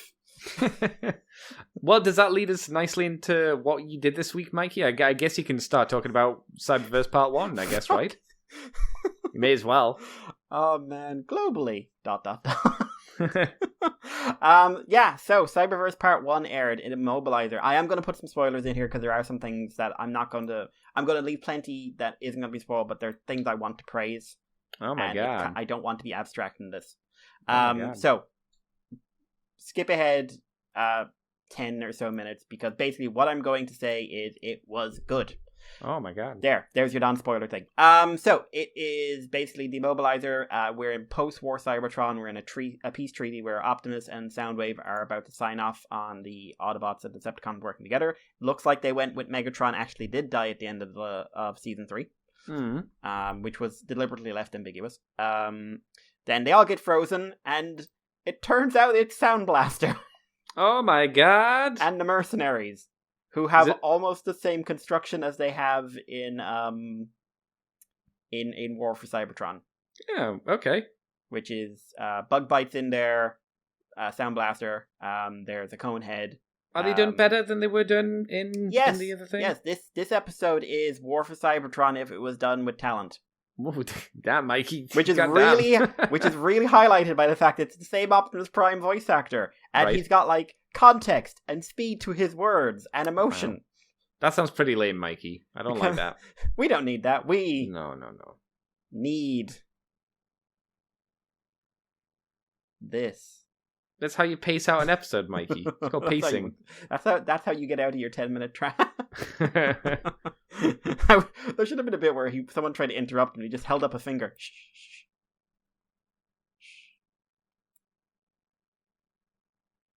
I am. It just goes like that. But yeah, so this was about the mercenaries and it was about bringing in the Dinobots. The Dinobots have a really I will say this is a fairly light-hearted one. It's more in the comedic tone of things. Like Volcanicus is not the big badass people kind of expected. He's more what you would actually get from these Dinobots, who are more of a mixture of like the Dinobots. Again, slight spoiler. The Dinobots originate from a planet of Cybertronians that when Grimlock in season 1, we saw in a flashback, sent out a message to like the entire universe saying the dinosaurs are about to die out, but we're going to be heroes with courage and good cheer because he's a fucking nerd. This planet picked it up and was like, oh my god, this is the coolest dude ever. We're going to base our entire society around him. Oh wow, okay. Yeah, and then Sound Blaster blew him up. Oh. And killed an entire planet. Oh. Except for these 4 guys. Because this is a comedy episode. That sucks. Yeah. So yeah, it's basically the Dinobots working together to try and stop Sound Blaster and his team doing the exact same thing to Cybertron. Sound Blaster, meanwhile, has it out for Soundwave. Not because he's a clone, but because Soundwave beat him at a rap battle once. Which led him to smash his own chest, destroy his Decepticon symbol, and leave. And become a mercenary and independent because Soundwave beat him at a rap battle. Which is literally called like a beat battle or something like that. Okay. And Soundwave's great in it. Like Soundwave's got probably the most to do out of anyone from the original cast who's not Grimlock. And he's just such a dick to Sound Blaster. It's just like, you remember me? Not really. You must remember me. I remember you were annoying. I love Cyberverse Soundwave. He's great. But yeah, you can really feel a bit of a budget on this one, I will say, because there's only 6 new models. And of the most of those would be the Dinobots, right? Yep, Volcanicus and the Dinobots make up 5. Oh, okay. I mean, I guess that makes sense because it's a movie, so I guess they can't go too crazy with new models and stuff. RC, like Nightbird's a repaint of RC with a face mask. Yeah, it's easy. Which does work. Does work fairly well. Like I said, spoilers, but Andy doesn't care, and if you're listening, I'm assuming you don't care. The main villain is Trypticon. Yeah, I saw images of that. I was like, oh, okay, fair enough. Yeah, but Trypticon's not what you think. No, you kind of told me what the he's the basically idea behind B4's him was. Megatron. Yeah, he's really good. Like he's just like he shows up and then he starts talking. I'm just like, what the fuck is going on? He's the leader of the mercenaries, and sees himself. A very good clip going around of Grimlock going like, "This is your boss," and he goes off. I don't think of myself as a boss, more like a fair employer who wants the best out of people, and goes on in like a spiel and then smiles, and Grimlock just stares up at him and screams, "What?" No, this was fun. What lets it down, I think, in some ways, is it still has that bit of an issue where Cyberverse doesn't have the best action animation. There's some decent choreography there, but it's just like the animation isn't up. Like you can see, like, oh, the person designing this knew what they were designing in terms of choreography. Yeah, is it like the spirit wants but the body lacks? Yeah, sometimes. Yeah, like not to like what I'd say War for Cybertron degrees, where you can almost sometimes see like, oh god, they don't know how to choreograph this. It's a mess. It's like there's some ideas here, but they just couldn't execute them for budgetary reasons or like something. But so it's not Prime kind of animation. No. But they also action, I should say. They don't have to worry about being the studio that made Prime and then fucking up. But hey, Polygon, what happened to you after that American guy took over? Nothing good. Oh. Yeah, no. But also, like, I think Volcanicus will throw people off because he, like, the Dinobots are, like, nice, likable people in this, and, you know, therefore Volcanicus is, like, more, like, young and naive than he is... Oh, that's weird. Brooding badass. Okay. It ties in with the, like, Grimlock is kind of, like, a man of two minds in this show anyway. Like, you know, he's robot, he's high flute, and he's dinosaur, he's, like, smash everything inside. So it's just part of it. Also, like I said, it is primarily a comedy, so that might throw some people off. But I think it's well paced. I think the writing's pretty solid in it. I like the resolution. I like the fact they've gone ahead with the truce idea that they were hinting at the end of season 3. I really, really like that, and it makes me really interested to see the suddenly released out there thing. Fuck me sideways. I was supposed to be doing schoolwork after this. No, I have to put off my schoolwork checking WTF every 5 minutes for like, oh, is this updated yet? No. Is this updated yet? No. But no, Cyberverse. It's I think it's worth a shot. If you liked the previous show, you'll definitely like this one, I think. Okay. I think it's basically in the spirit of season 3. Which it's good to know that. I mean, I'm not surprised that the quality is kept going rather than slumped back into season 1 and 2. Yeah, no, I'm happy to see. The only thing I really didn't like is that Clobber's voice actress is different. Oh, I wonder why. I wonder why they changed it. She's got Shadow Strikers now. Ah.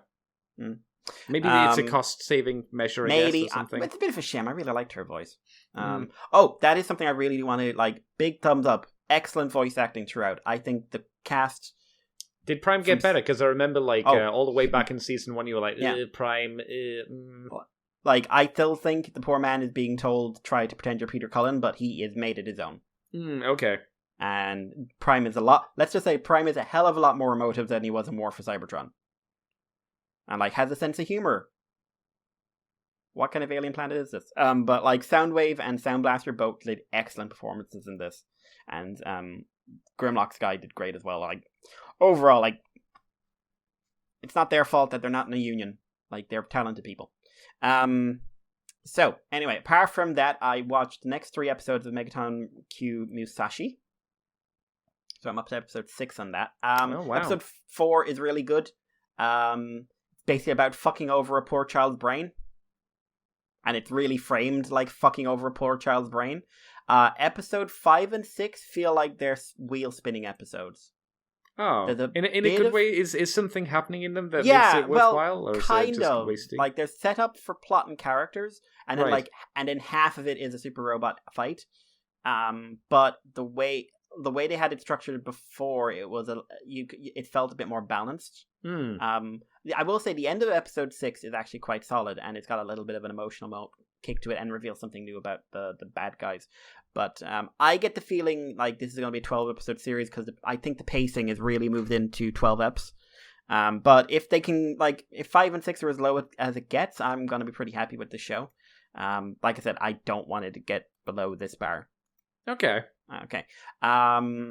86 is part 2. Watch next episode of that. That was more setup and showed a bit of context for some stuff in previous episodes. No, it was good. If you've liked 86 so far, you'll like this. I have been enjoying it. I do wish they'd give a bit more focus to the female lead because apparently, like, in the light novels at this stage, she was just like completely absent for like 2 books. Oh, okay. But they're covering those books at like a really fast pace in the anime, so she'll come back, I'm sure, soon. But it's just like one of the things I liked about season 1 was like the half from her perspective, half from their perspective. Yeah. So yeah.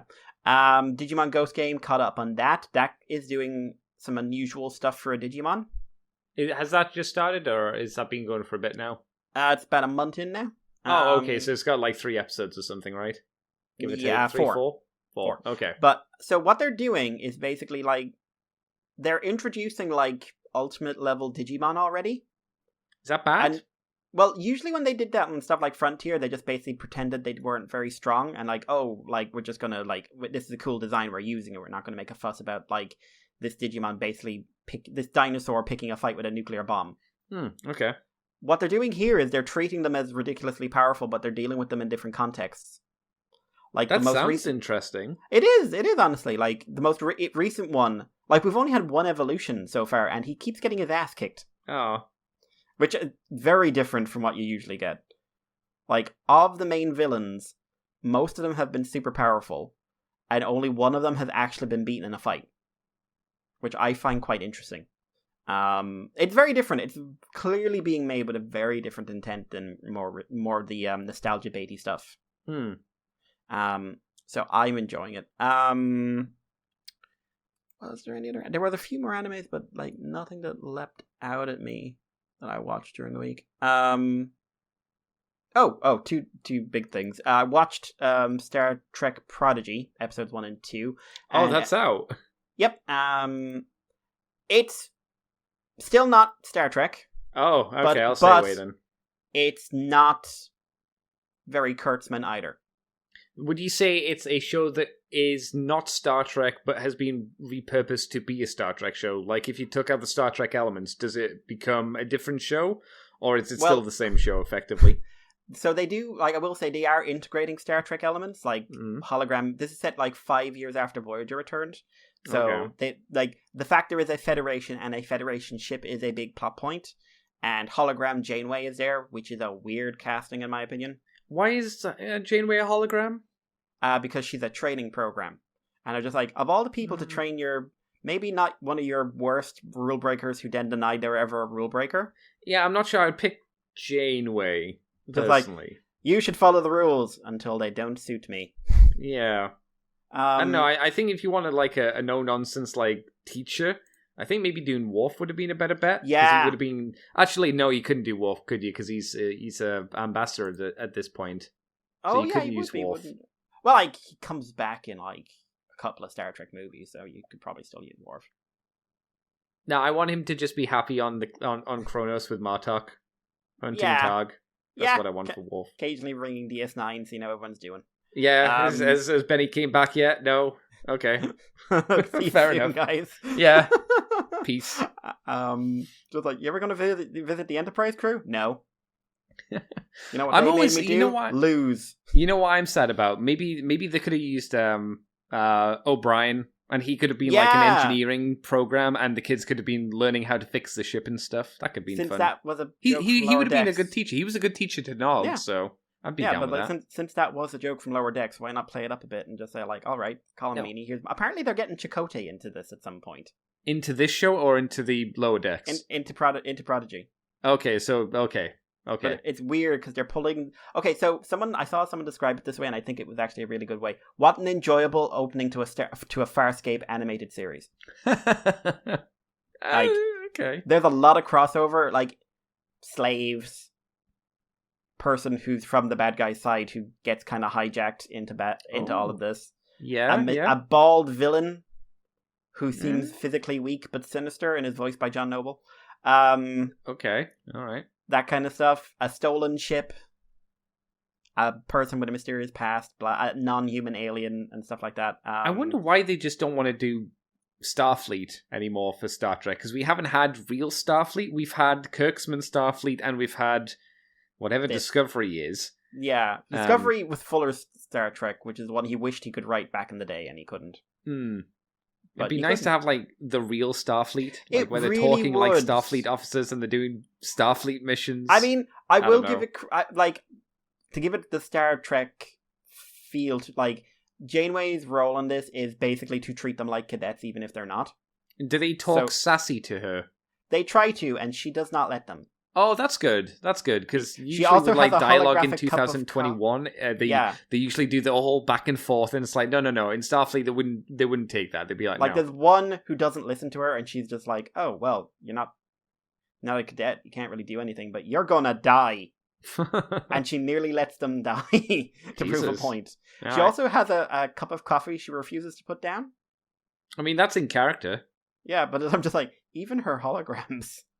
Like, this is a computer simulation that presumably is not as advanced as the Doctor, or like it shouldn't be, but it probably will be. But you got to remember, Mikey, in this universe, addiction is a horrible thing. Ain't that right, JP? We're running out of energy. We're running out of coffee, you say? Oh my god, I've got to do something. We're going into that nebula. That nebula's alive. I want coffee. We must acquire the beams. The beams. But honestly, like, as a sci-fi show, it's not bad. I don't like the art style, and as one character I find super annoying. But the art style is very Disney Pixar-ish. Yeah. Which is, I'm just tired of every CG show looking the same. Like, made me think of Green Lantern, just like, that was a distinctive style, and broke my heart. Yeah. Is it okay to be sad? Yeah. So Prodigy, I honestly think it's probably worth at least dipping your toe into. Like, Would you say it's the best Starfleet, Star Trek show we've had since 2000? Yes. Well, since Nemesis. Unquestionable. Unquestionable. It is the best piece of Star Trek media since Nemesis. Even though it's still not really Star Trek. I don't hate anyone. Like, the most I find annoying is the comic relief character who isn't funny. Okay. Well, that's good. I mean, that's a step up from, what your main character we've had who is just a complete tool. Yeah. With your magic mushrooms. I'll be honest, you haven't convinced me to watch it. If anything, I'd watch clips of Janeway on YouTube, but that would probably be the extent of what I do with this show. Yeah. I will say Kate Mulgrew's voice does not sound like Janeway is 5 years older. Oh, no. Does it sound like she's kept smoking? It sounds like she ate the packet. Yeah, fantastic. That's what I want from Janeway. She sounds like Patty and Selma. Yeah. And the other thing was Genlock Season 2 started. Oh my god. So Season 1 ended in a happy and forward-thinking time of, like, we're about to enter the world as our own independent unit. And how long ago was that? How long ago did it end? 2 years now. Oh, wow. 2 years. I thought it was longer. I thought it was like 3 to 4, At 2019. Oh my god. I think it was, anyway. No, it might have been 2018, actually. Because it feels like a long time since you've talked about it. A long time. Oh, yeah. Well, like, it was always intended to come out sooner, of course, but hey, COVID, sure. But yeah, Season 2 does not open in happy. It sort of went, like, we were really hopeful when this started, and now we're not. Now we are fucked. And they literally say, we are fucked. A lot. Yeah, it is heavy shit, but it's pretty well paced, it's pretty well written. Genlock, the action scenes, there aren't many of them in this one, but they're fairly well handled. A lot of moral ambiguity in this one. Okay. And also building on the ideas of what it means to be a human being when you have essentially transplanted your entire soul into another form. We also get to see the villains for the first proper time, like the head faces. Not what I was expecting, but interesting. Apart from the weird koala. Okay. They're the weird scarred koala who one guy talks to, and I genuinely thought it was going to be like oh no, is the koala the mastermind? Is this going to be like this like genetically engineered super koala like developed evil nanites and like became like this cult leader? And I'm just that like, sounds awesome. no, it's just like the koala's covered in scars as well. Oh my god.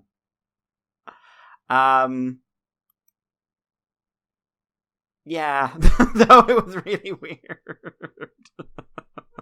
But it's like I thought it was good. I thought it was good analysis of the characters, and it made logical sense. Like as much as the ending for season 1 still makes sense in this context as well.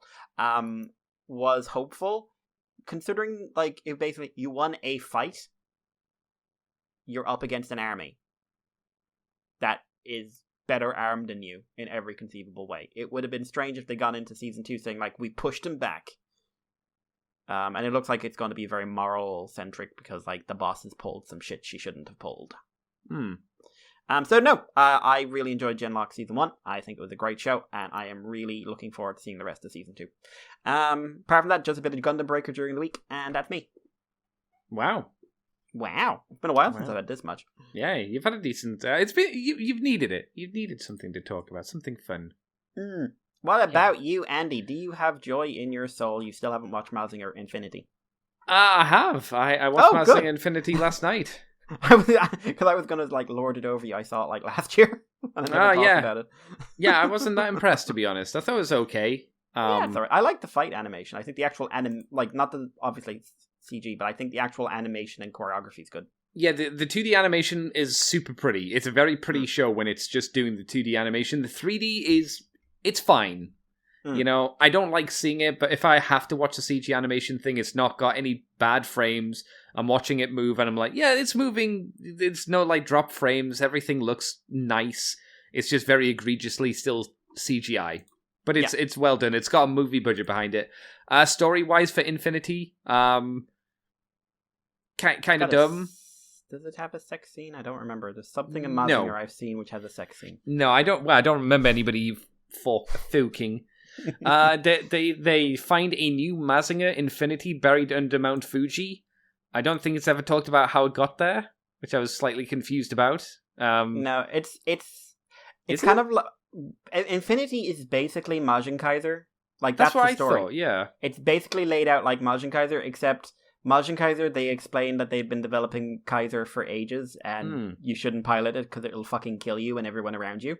And Infinity, it's just kind of like, well, we've shelved Mazinger.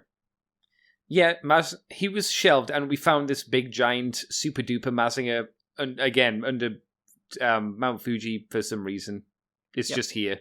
I didn't like that. I wanted it to say why this universe-changing Mazinger from somewhere, from the in-between spaces between universes, found itself in Tokyo, specifically under Mount Fuji, where they just happened to be digging. Yeah. And it's never explained. It's a bit strange. This is not Shin Mazinger, where it's like, this is a god that we've basically turned into a robot. This is like just a robot you built with superpowers. Yeah, no, well, no one built it. Someone made him? Yeah. Where did he come from? That's the problem I had. There was no explanation for that. I got over quickly that this was not Shin Mazinger, unfortunately, and I just had to accept that Juzo, like his granddad, was not fucking insane and didn't look fucking badass. You know, because he was missing an eye. He was just an old man who made a giant robot, and that's cool. It's not like, oh, like you said, we went to an ancient Greek island and found the gods, basically, and then I found super alloy Z, and I found photonic energy, and decided to make the ultimate incarnation of a god. So it's not like Shin Mazinger is fucking amazing. What a good show! Great. It's great. Nuts. It eats Gurren Lagann's lunch. Yeah, kind of. Yeah, the pace. Like I've been watching that as well. I'll get back to Infinity. I've been watching that as well, and I have got past the worst part of Shin Mazinger, which is the Lorelei story, which is where Shiro finds a little robot android girl made by something Strottelheim, the undead Frankenstein dude who's been brought back from hell, who's the second best mecha robot builder. The lead up to the fight with Lorelei is good because you learn more about the Kabuto family, and you learn more about the mum and the dad and what happened between them. That's great. It's just the last episode that concludes that is kind of flat because Shiro, Kabuto Koji's younger brother, he's like, no, don't fight. If you fight, then and Mazinger loses, I'll lose Mazinger, which my granddad built, and I also lose my brother. But if you kill Lorelei, I lose the girl that I've known for 3 days and have a hard-on for.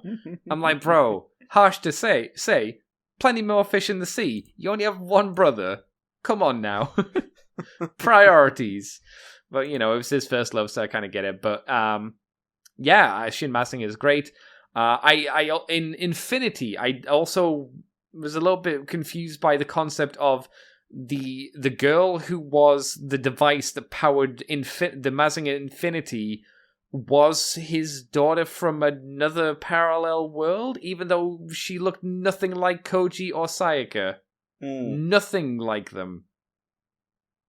And yet they were somehow, Koji is shown this potential universe. It's like, oh, Sayaka's my daughter, even though she's maybe 14, 15, or 16, and I'm just 20. I mean, I don't know how that was meant to work, but again, because they didn't do any visual changes to Koji to age him up, but never mind. I can't say I really liked it. I think Infinity is one of those movies where it poses some nice questions of what happens when you get rid of your enemies, how do you preserve peace and stuff, and how quickly will humans devolve back into bitching at each other? Yeah, I don't think it's much of a question. It will be very quickly, and it will happen very fast. Dr. Hell makes some good points. I don't like the idea that, to me, because Dr. Hell is a 70s villain from Japan, or just in general a 70s villain, he wanted to rule the world. They then changed that to Dr. Hell didn't want to dominate the world. He just wanted to see what people would do because he was interested in the world. I'm like, no. Dr. Hell's not that complex. His name is Dr. Hell. Yes, he just wanted to rule the world. That's what he wanted to do. There was nothing complex. There was nothing deep about it. He was just a bad man. He was just a bad guy who wanted to rule the world. Why? But that's okay. That's perfectly fine. It's silly, and maybe there should be more to it, but sometimes people are assholes and they just want to rule the world. Sometimes people are just dicks, man. Yeah, exactly. So I can't, like I say, Infinity, it's nice to look at, but I don't think it's got any real oomph to it. I like the redesigns of the Mazinger and Great Mazinger, though. I thought they were great, and they've got some really good model kits for them, which I'd like to get if they were ever on Mandarake, which they don't seem to be at the moment. Seems like Mazin Kaiser came out in 2019, and obviously it's not there. I've got it on my alert watch list for Mandarake, so hopefully at some point I'll be able to get them through Mandarake. Because they look like really good kits, and like I say, I like the designs of them. So have to wait and see on that. I've been watching Shin Mazinger, as I mentioned. Haven't done anything else. More Super Robot Wars 30. That's still very enjoyable. Still streaming that on the YouTube. Streaming Resident Evil 4 on YouTube as well. That's fun. I forgot how clunky the controls were. Going back and playing that game and being like, oh wow, these controls are not how I remember. But I like the setting. It's still fun gameplay. It's 4. It's well regarded for a reason, and it's camp fun as well. It's stupid. Everything's dumb about that game story wise. It's not pretentious. They're not trying to do anything overblown. It's just this could easily have been a B movie. It's not anything like the terrible Resident Evil movies that we have of today. It could have been just a fun, silly film. Have I done anything else? Boop. I don't think so. I'm looking around. See if there's anything on my desk that... Because if I got anything, it would have been on my desk. I don't think so. If I have, I apologize, but I'm pretty sure that's all I've really been up to this week. Apart from doing podcasts and stuff. I did the Fluff and Hammer this week with George and Gruff. We managed to get up the Halloween episode, so I was happy about that. Yeah, we got that up on Halloween, which was perfecto timing. And I think that's it. That's the breadth of everything interesting I've done this week, Mr. Mikey. I do have on the cards Get a Robo Armageddon to watch and Mazin Kaiser, because I've never seen Mazin Kaiser. Oh, Mazin Kaiser's fun. Yeah, it's 7 episodes, and I have the movie, the Mazin Kaiser versus the Great General of Darkness. But yeah, the Majin Kaiser OVA is just like, that is the kind of super robot nonsense I miss. I heard, but I don't know if this is true. Is it similar to Shin in terms of its story? But then obviously it does more. It goes a little bit further because unfortunately, obviously, Shin ends on a cliffhanger. Some crossover, but I would say no. I would say ultimately that's something of a stretch. Okay, because I know obviously, clearly, Mazin Kaiser versus the Great General of Darkness is him fighting what they call the McLeans. Yeah, it's him fighting them. So I guess technically there is a conclusion to it versus Shin, which didn't have one. I still think we should get a Shin Great. Where's our Shin Great Mazinger series? There's no reason we don't have one. Yep. No reason. Yep. I was also out of interest looking like, can we buy that? Can we buy Shin Mazinger or Mazinger Impact, depending on which way you want to call it, on Blu-ray? No. Is it unavailable in America? No. Can't get it. That would be madness, Andy. Yeah, I was like, can I get Majin Kaiser? I mean, I don't know if I like it, but can I get Majin Kaiser on Blu-ray? No. You can get it from Spain, though, on Blu-ray. It is not English subtitle, though, so I was like, oh, well, that's a waste of time, too. Can I get a Robo Armageddon? Yes. Oh, cool. From America. Yeah, I was looking on eBay. On Amazon, you can get it for £44 from Amazon. I was like, oh my god, cheaper to get Gridman. Gridman's 22, and it's the exact same number of episodes. I was like, oh my god. No love for the Mecha Robos animes. Let me tell you. Where's Gao on Blu-ray, Mikey? That's what I want to know. I'd buy that. I'd buy Gao on Blu-ray if it wasn't stupid price as well. I mean, yeah. I always have to make that statement. The dub. I even buy the dub they did for half the show. I mean, technically, I have that because I have the DVDs. I never watched the dub because why would I want to sully bravery? People do much great work with dubs and they deserve much credit, but yeah, it's like oil and cheese. Yeah, no comparison. Yeah, don't touch greatness is what I say to that. Yep. The only other thing I've done but haven't got it yet is I bought Super Mini Player King Jada. That's what I did. Ooh, big boy. Yeah. I thought it was about time. I've been eyeing it up for a long, long time, and I was like, I'm in this brave mood. It's about time. Obviously, I'm missing Big Volfog and Tenryujin, and those are all the main characters because I'm not too fussed upon the dimensional pliers. I don't need them. No, they're fun boys, really. But yeah. Here's the thing: do you think they'll do the? Because given the amount of attention it's getting, if someone came up to me and said like, Better Man versus Gao Gaigar is getting some kind of media, I wouldn't be shocked.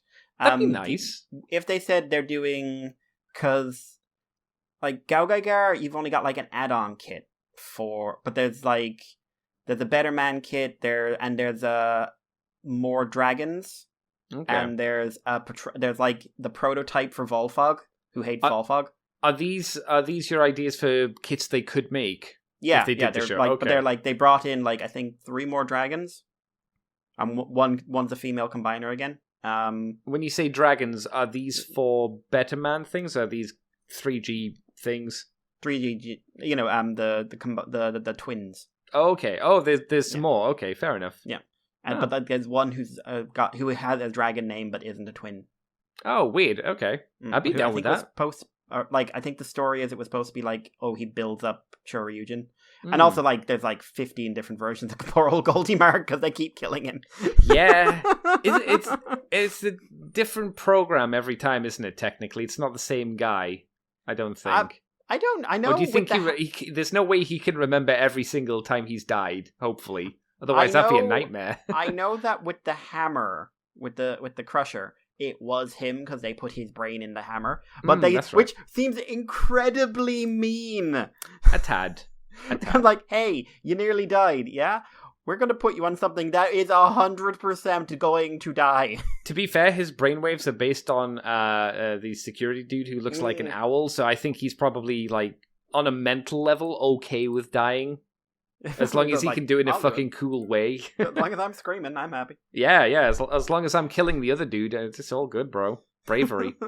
I'd be interested to see if they did do Better Man versus Gao Gaigar, because it has been a very long time since either Better Man or Gao Gaigar final. So But maybe they're maybe they getting- wouldn't do it. But if it's really popular manga-wise, and I think you just mentioned it was, maybe they do it. But it's weird to me. Like, it's getting a big push because the manga, the light novel came out in 2018. Now the manga's coming out at the moment, and he's like, How far has it 30 got went- through manga-wise? I think it's early days because I've flicked through a few chapters and they're still they've only just sort of found out, like, oh shit, what the big bad guy is. Oh, okay. And I'm not going to spoil who it is for anyone who doesn't know. But if you do know, you know. Dino Geist. Yeah. That'd be Yes. Oh, if only. But so I think they've got a fair bit to go through yet. Okay. Mamoru is still a child visually. Yeah, I said that while playing Super Robot Wars. Apparently he's like 20. I'm like, no, he's not. There's no way this motherfucker's 20. He looks like he's 12. But I honestly, like, it's weird to me how much of a push it's getting, especially since, like, the fact it is the only version of Gao Gai Gar that's in 30 is shocking to me in a way. I mean, that's like, great. Maybe this is like a push for Mecha to come back in a bit more of a significant way, or like at least Super Robot. You know? Yeah, no. If we could get Final getting a sequel anime OVA in some way, shape, or form, yes, fucking please. Yeah, hell yeah. And I know Versus Better Man is made by the original guy. Yeah, I've still not watched Better Man. I think you said it was okay, didn't you? I haven't. I've only seen an episode of it like 10 years ago. If I thought you liked it. I can't. It was a horror. It's a horror. It's a kaiju horror. Like, it's very different in terms of its structure, but I remember visually I was really interested in it. It's one of those things I started watching and just never went back to. Like, maybe I'll do that. I'm going to put that down as a note. Yeah, same. Better Man. Better than you, man. I suppose that is, if I remember right, that is the gimmick. It's just like next level better than you people. It seems, yeah, from the small bit that I've seen of the, I can't remember what they're called, but just called the Better Men. That seemed to be what they were suggesting. Every time they brought up a new character, I was like, ooh, they look like one of the Zondarians, or one of the Prime Evils specifically in their human forms. I was like, they are very much the same people who designed the Gao Gai Gar guys, 100%. Which they obviously were. I just thought it was kind of cute. I was like, oh yes, this all makes sense. That makes sense. But yeah, Mikey, that's all I've been up to really. So I suppose we should clean out the podcast. Unless you have any questions. Do you have questions, yes, Mikey? I do. You do? Andreas has gotten onto us with some info as well. Is it bravery related? Almost. Oh, shame. I understand though. In one of the previous episodes, Mikey asked how to pronounce the Gundam 00 Quan with the T at the end. I'm here to help. I'm going to kill him for this. I'm here to help. It's pronounced Quan with a T at the end. Yeah. For real, it's pronounced Quanta. Yeah, Quanta. So it's the 00 Quanta. I think that got redone into like a cat-themed Gundam. I remember that in one of the Dome Fighter shows. Yeah, that's right. Yeah, it was the opposite team's lady one. It was like green and white. It was pretty good. It looked nice, actually. Yeah. I remember just like, oh, are those cat ears? Yes. Are they distracting me from the best female character in this show? Yes, because... Does it matter? No.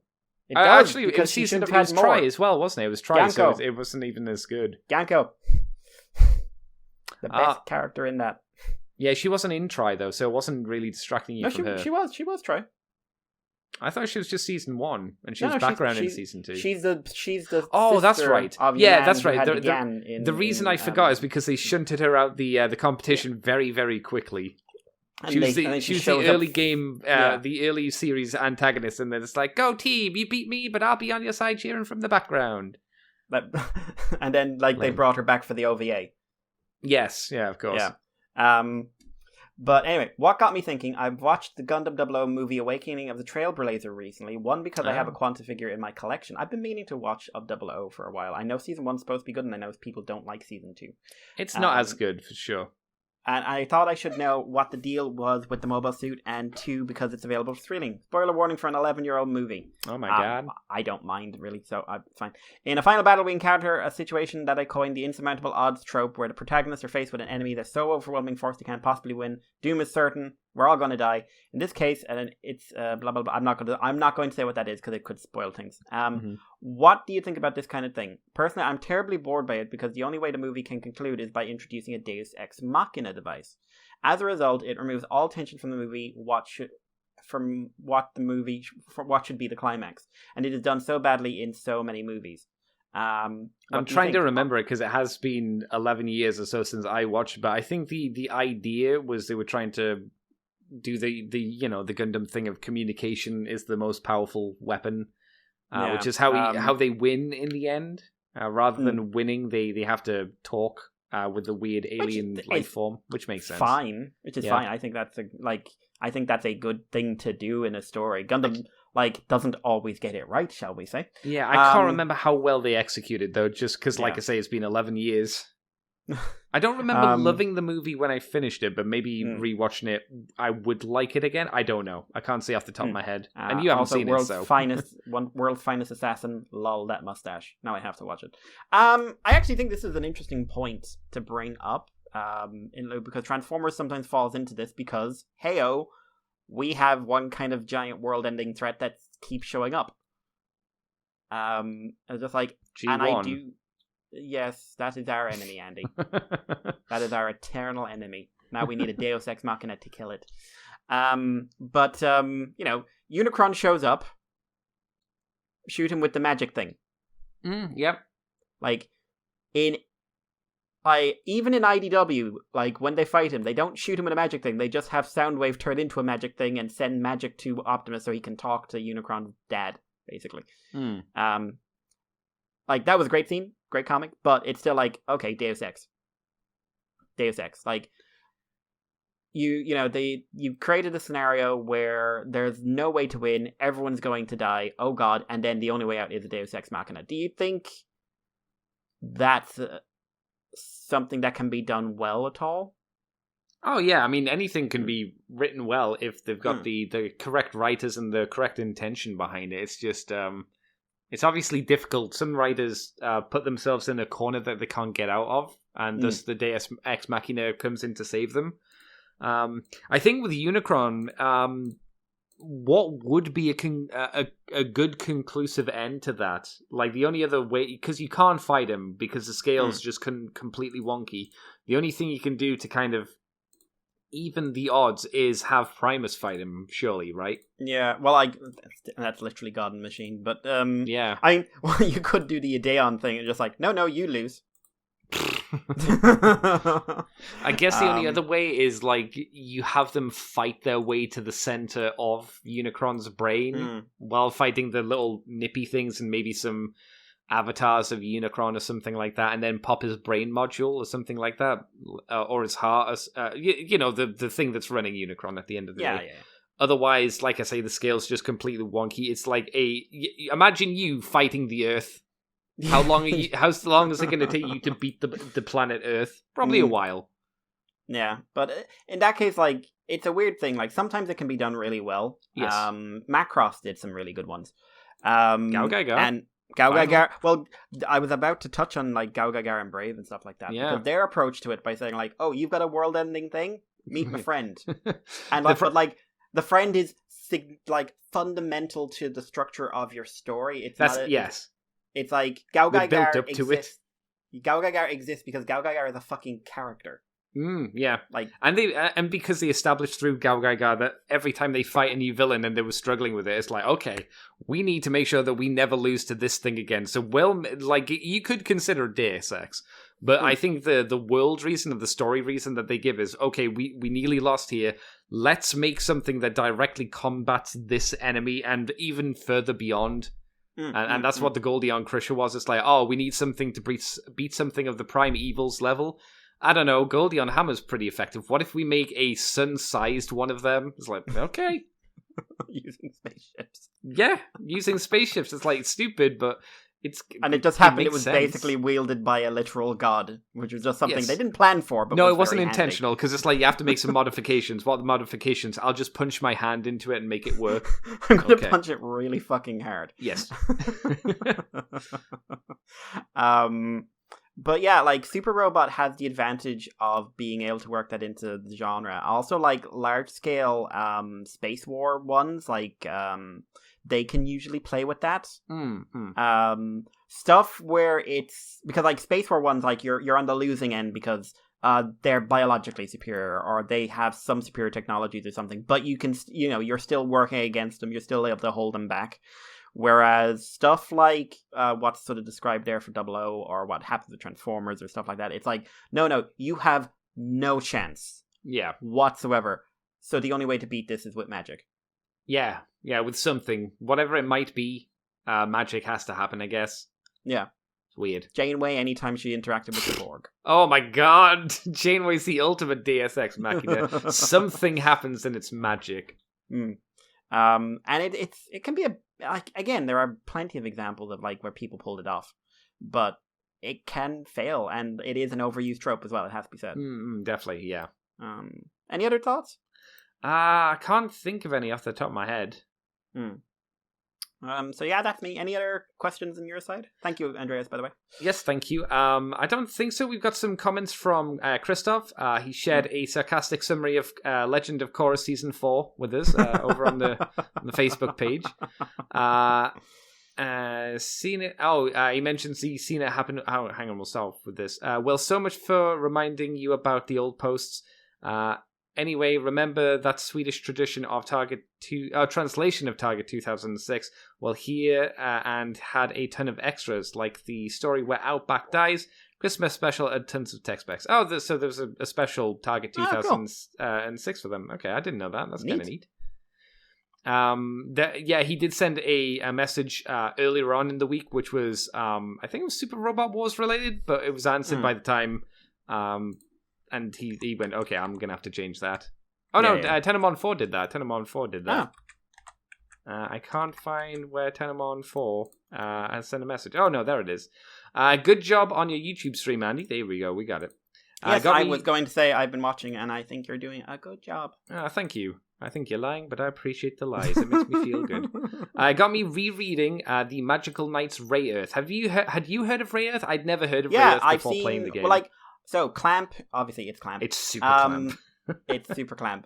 Clamp did stuff like XXX Holic was sort of the big thing, but they did Inuyasha. They've done a bunch of shonen stuff. That's the big one, I know.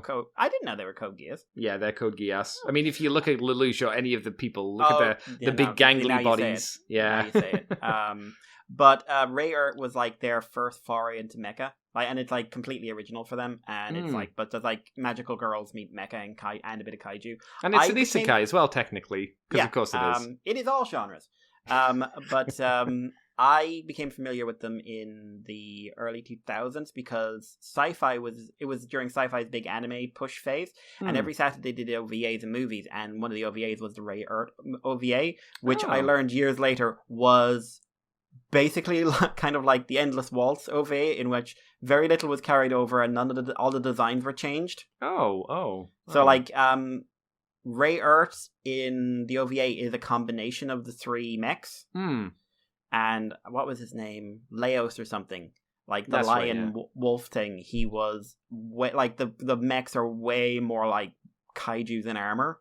Right. Than like I'll try and find a picture, but I had because they're meant to be the rune gods or something like that. But this is like they're like you turn it. You get this like, hey, there's a water dragon, and now it's like a literal dragon. It's not like a robot with dragon features. Yeah, because I said while I was playing yesterday that I thought they looked very much like Digimon a lot of ways. Like the red one to me looked very War Greymon-y.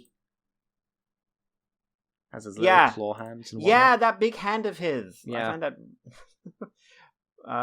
it's a bit distracting when you see it. Tenemon goes on to say, still love the midpoint twist and JRPG feel, and Fu Hoji, the green one, is hopefully going to be an all-out support on your team, which we found out she was. She has magic spells and whatnot. Her spells in the series are things like Winds of Healing, Winds of Protection.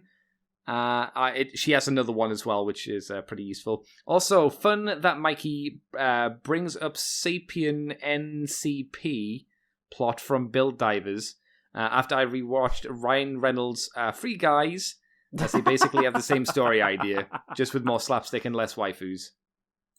Less waifus? Really? I don't know. I haven't seen Free Guy. But there you go.